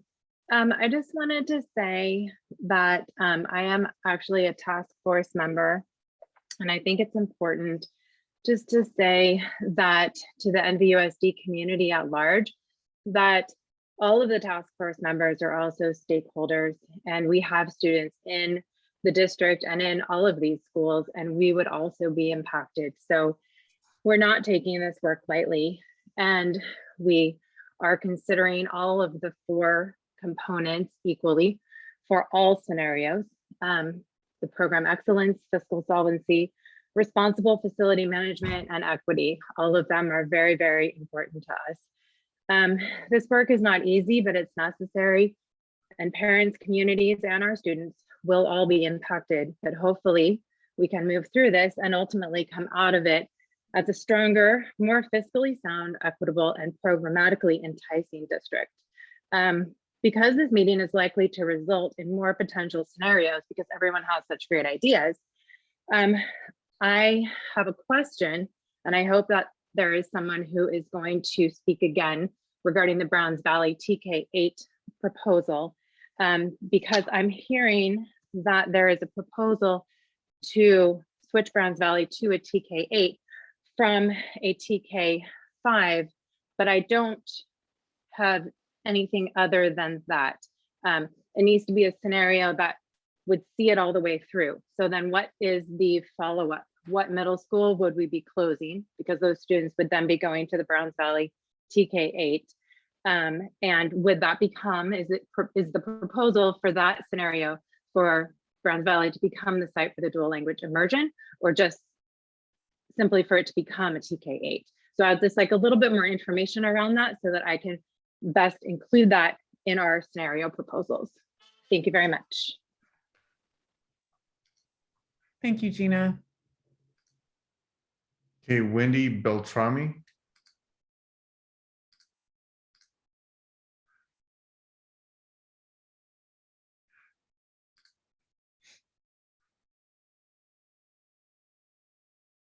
You have to unmute your mic, Wendy.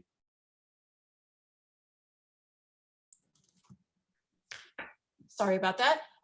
My name is Wendy Beltrami. I was a River parent for 5 years, and I'm starting my 20th year as a River School staff member. We all know that middle school can be a difficult time for many students. It should be recognized that there's a significant population of students for whom the large middle school experience is not a good fit. River School has provided a smaller public school option to NVUSD families for 26 years, in spite of many obstacles put in our path. Not only have we survived, we have steadily grown the program in an attempt to meet the demands of Napa families. We anticipated becoming a neighborhood school in our new location and are devastated to learn that our very existence is now in question. Without the option of River School, there will be a significant number of families who leave NVUSD for private school, further contributing to the declining enrollment problem. We must provide options for these families whose students need a smaller, nurturing environment with an implicit curriculum designed to help them successfully bridge the middle to high school transition. The stated goal of the task force is to improve instructional programming and ensure success and resources for all middle school students. I would challenge the committee to show how eliminating River School's successful and essential program aligns with that goal. We want to be a part of the solution and one of the reasons why families remain in NVUSD. Thank you. Thank you, Wendy. Next, Mr. Ruiz. Yep, Gia Shi.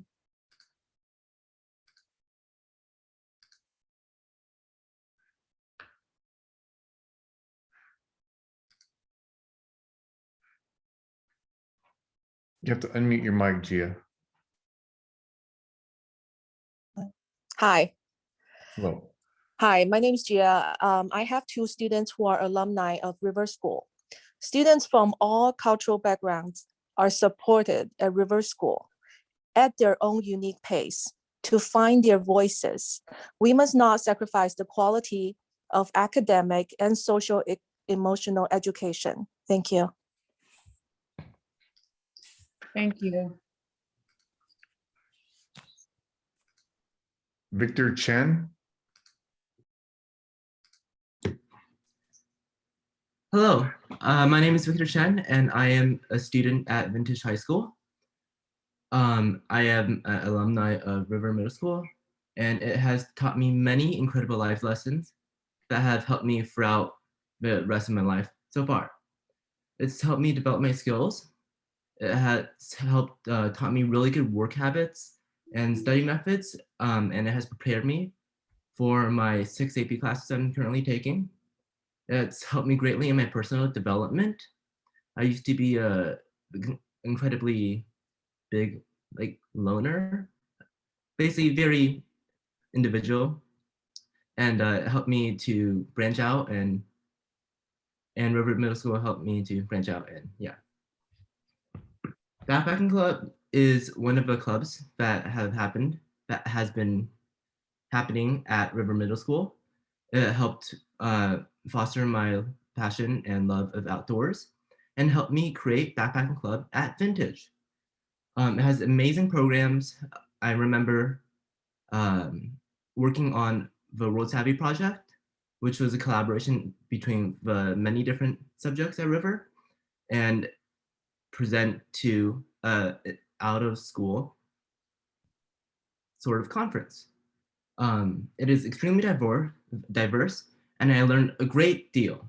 It helped me a lot more than I feel like I would have at other schools due to small community. I felt like I had a personal connection with every single teacher, and they all have left a lasting impact on my education. That gave me advice on what I need to do in order to get, I had a teacher that gave me advice on what I need to do in order to have a better chance of getting into MIT, and helped me a lot. My math teacher set me up in ways I still use in calculus today. And yeah, I really hope that River can continue on to help other people. Thank you. Okay, Maria Lorena Casares.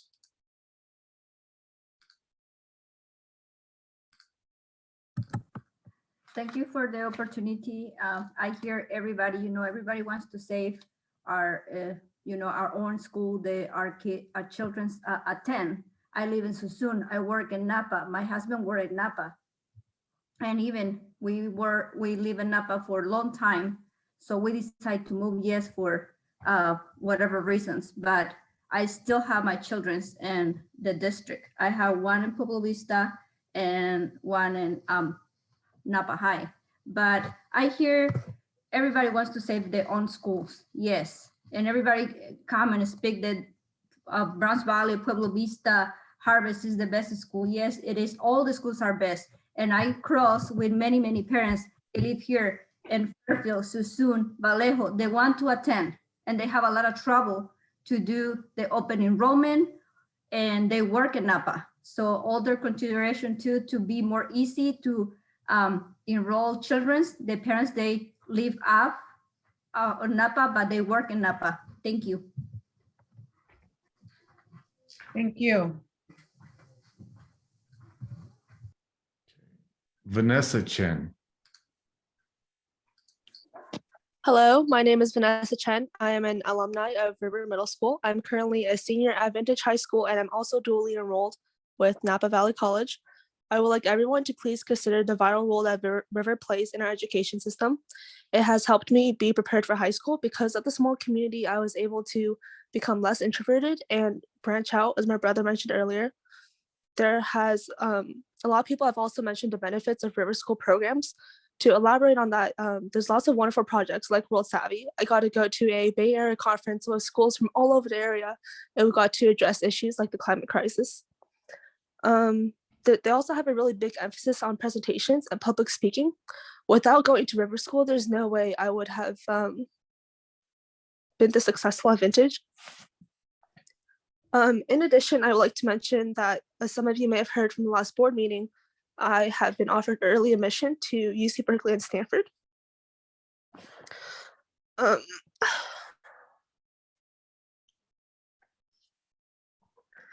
just can't believe River is even being considered as being closed, because there's no way I could be who I am without River. Most kids in elementary school, they're able to explore their passions, and in high school, we have to have good work ethic. But without River, there's no way I would have been able to become this amazing person, because if River hadn't been there and I had a negative middle school experience, there's no way I could become who I am today and get to Stanford. It's my dream school. I can't believe I actually got accepted.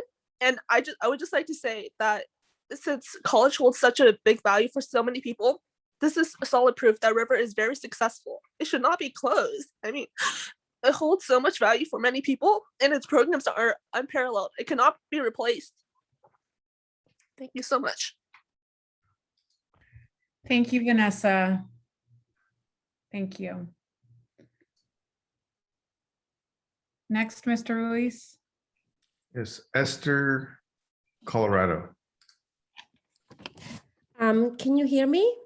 Yes. Okay, thank you very much. My name is Esther Colorado, and I am the mother of a child in 8th grade at Harvest, and also a mother of a child in MVLA 5th grade, and I am also a dual immersion teacher at Napa High, Spanish teacher at Napa High. And I would like to say that I have a feeling that this has become a man for itself. I think that's the way you say it. In our defense to make our district fiscally viable, we're putting our community one against each other. We're trying to defend our schools and our programs. And I have to say that this district, these teachers, all of them, the principals are working really hard, have worked really, really hard to make their schools the way they are right now. We have music programs, science programs, dual immersion programs.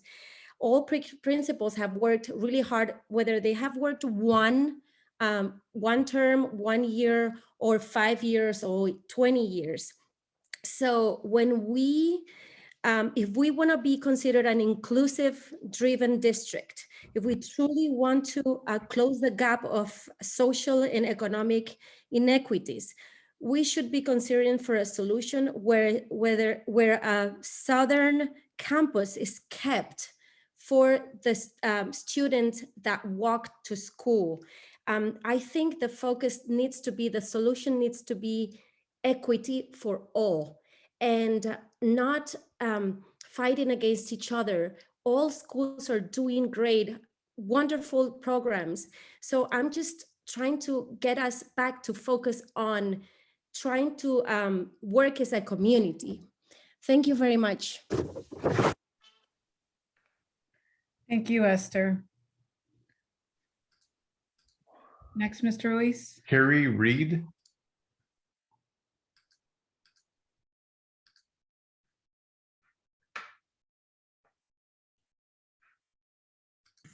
Hi, sorry. No problem. I'd like to first just thank all of our amazing teachers across all of our NVUSD schools who pour their heart and souls into our students on the daily. This is such a tough, I should start by saying my name is Carrie Reed. I actually have a daughter who's in the 4th grade at Browns Valley Elementary. I know this is such a tough conversation, and I know that all of these decisions that are being made are extremely difficult, and it's not going to make everyone happy, and it's pretty much an unwinnable situation, really. I would like to say that many of us live in Napa because of the smaller community that we have here, and any opportunity that we can do to keep our school communities together and small are key.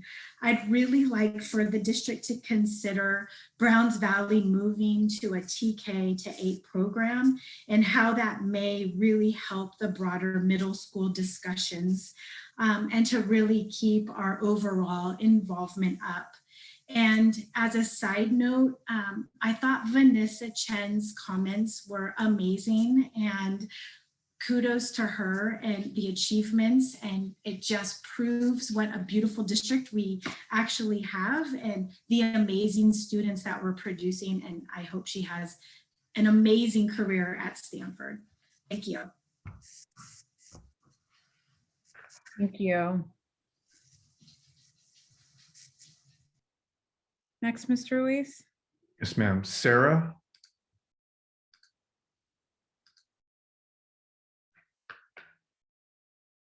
I'm sorry, that was an accident. Okay. Laura Webb. Hi, thank you so much for giving me the chance to speak. I wasn't planning on speaking, but I have listened to a lot of really great points, and we have a tremendous problem, obviously, on our hands for Napa. Schools are a major driver of bringing working families into our community and keeping them here. I want to reference just a couple points that have really stuck with me throughout the course of the conversation.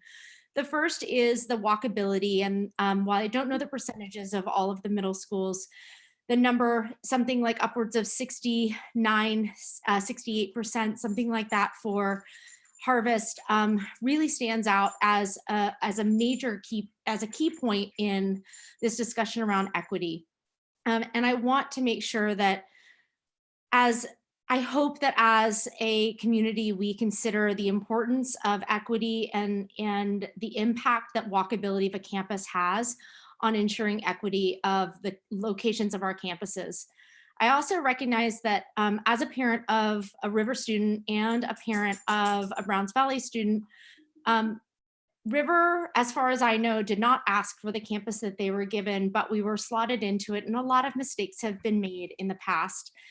But in an effort to write that, I want to just reiterate what others have expressed, that River offers a unique program that provides an option that should be open to all students. And I liked Lauren Daly's comment about returning River to its original location on the Harvest campus. If that would open up the new River location for other programs to be placed while maintaining the integrity of the unique format that River allows students in our community and many families who are looking for an alternative solution. Thank you. G. Castillo. Hello, Yes. can you hear me? Yes. I would just like to reflect on the option of having Harvest Middle campus stay open. I'm a parent now currently of a child that's going to Bel Air, and he's gonna probably most likely go to River if it remains. But I just want to reflect on the option of Harvest staying open for the sake of student equity, for the sake of Harvest Middle community to not be bussed over or to be transferred over to another community like the community of River Middle and not be familiar with that community. And for Harvest Middle to stay open so the families and the communities of Harvest Middle would have access to the resources. It's all about student equity. I'm also a parent of a child that used to go to Vallejo Charter, and we all made it work. It was a junior middle school campus, and Vallejo Charter had to move there due to the budget deficit. And let me remind you, Vallejo budget deficit is it's higher than Napa Valley. And it's still under receivership. So we made it work. And it didn't cost a lot. It didn't cost a lot for Vallejo School District to have K through 8 school on a middle school campus. So just reflect on that. Have Harvest stay open and be a K through 8. Thank you. Thank you. Yadira. Hi, I'm here. Can you hear me? Yes. Hi, I have lived in Napa County for 30 years. I am a product of dual immersion education. I attended UC Davis, and now I have a job here in my community. Over time, I have become increasingly concerned by the growing divides in Napa. Closing a neighborhood school in one of the most diverse and socioeconomically disadvantaged areas of town does not reflect my values. I have seen in the past few years that there has been a cut to lots of programs, including Native American Indian Education Program, the Legacy Youth Program, and other Asian student programs. And I want us to think carefully about what is coming up next and the future of Napa. Harvest, Pueblo Vista, and VLA, they are all at the heart of Napa, and they serve the Latino community. And not only that, but because of the students that have gone there, and now our adults, we can see that they have been able to give back to their community from what they were taught at these schools. So I want us to really think about equity and think about the great advantages of dual immersion program.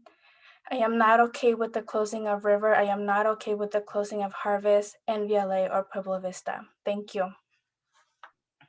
Thank you, Yadira.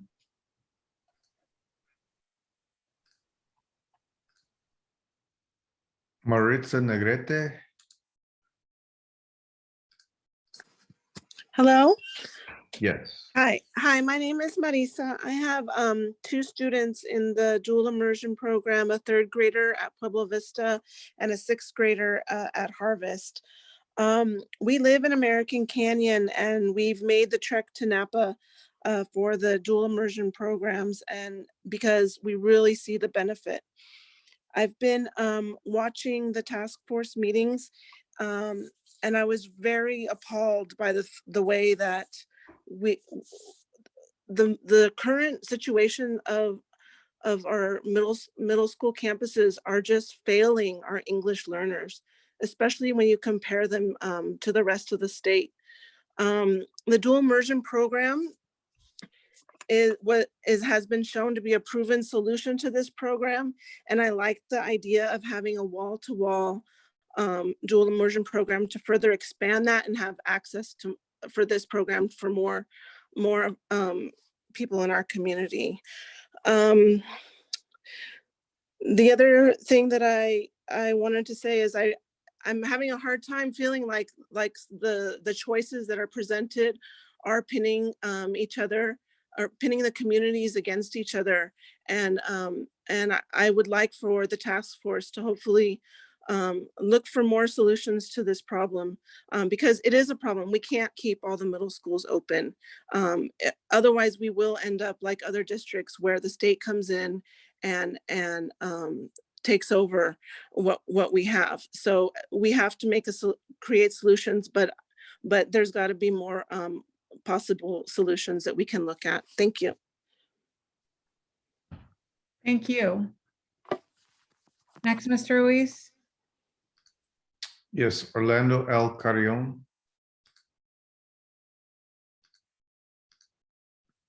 Hello, my name is Dr. Orlando Carrion, and I'm on the task force, and I'm also the proud father of an NVLA second grader. So I want to make 3 points. So what makes dual language immersion programs so equitable is that the model takes Spanish-speaking families as assets, right? So Latinx Spanish-speaking families are the backbone of dual language programs. Thus, dual language programs need to be situated in Spanish-speaking communities. Without Spanish-speaking families, we lose that equitable part that makes dual language programs so successful. Point number 2 is that there's currently 4 guiding principles with equity as the 4th pillar. And equity should not be the 4th pillar. Equity should undergird all other principles, right? When you talk about program excellence, fiscal solvency, and facilities. In regards to program excellence, it's important to start thinking about expanding the successful dual language model so that we have multiple points of entry for kindergartners, right? When we talk about program excellence, it's important to expand ethnic studies. When we talk about program excellence, it's about expanding wellness in our schools for our youth. When we're talking about fiscal solvency, it's not only about balancing the budget, it is also about responsibility, right? When we're thinking about equity, equity is about giving those with the least the most. So when we're talking about facilities, we also have to think of schools as not just academic sites, right? But as community centers, right? That provide food, that provide childcare, that provide a walking distance, right? That don't create barriers such as busing. So if you take Harvest out of that community, what is the institution that is left in that community? What is that major institution? Juvenile hall, right? And we know that geography is destiny, so we have to be careful with that. So the current solutions are not centering equity, and I believe that it may be creating inequitable solutions. Thank you very much. Thank you, Orlando. Next, Mr. Ruiz. Yes, Jess Raphael. Good evening. So when you put this out to the community and you join together 100 or so minds to look at the problem and express their opinions, sometimes you cobble together a solution that isn't one of the A, B, or C solutions you had going in. It seems to me that you can solve the problem without closing any of the schools, including Harvest, by simply moving New Tech over to the campus of River, moving River back where it was last year, where everyone was happy, and then selling the property where New Tech lies, which is at the northern border of the expanding downtown, for a very precious sum and solve the fiscal problem. So what would be the problem with that solution?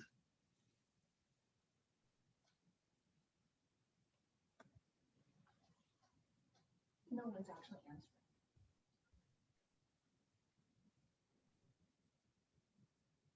I'm done. Thank you. All right, Alejandro Guerrero.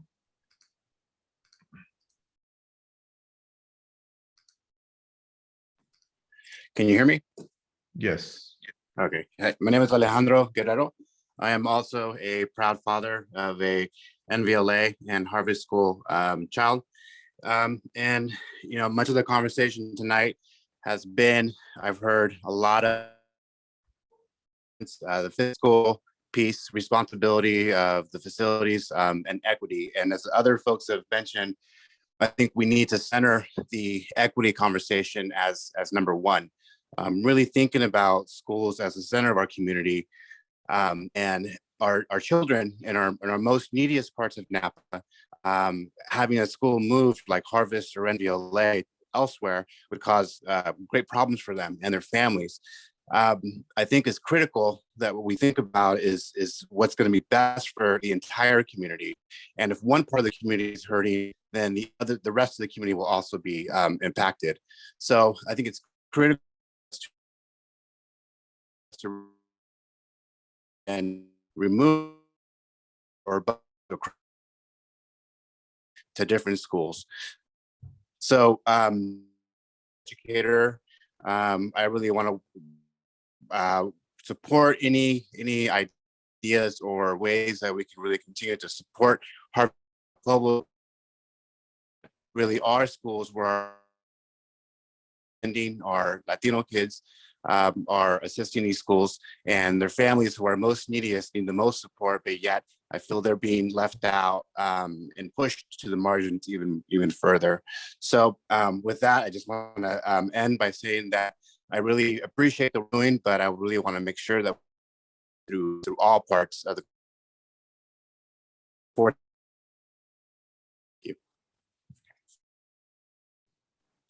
Thank you, Mr. Guerrero. You broke up a little bit, but we were able to persist through, so thank you. Okay, well, that's our last hand for the evening. I want to thank everybody. Most of you stuck with us these last couple of hours, and so I want to thank everybody for their engagement and their input.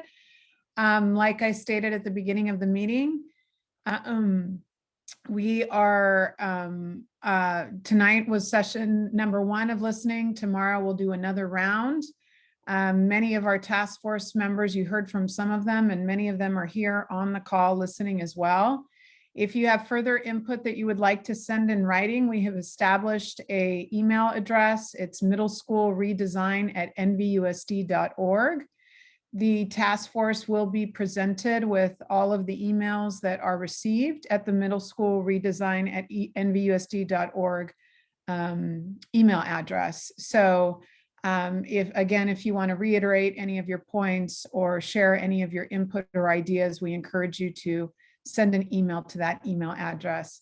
I wish everyone a really great evening. We appreciate your engagement and support. Thank you so much.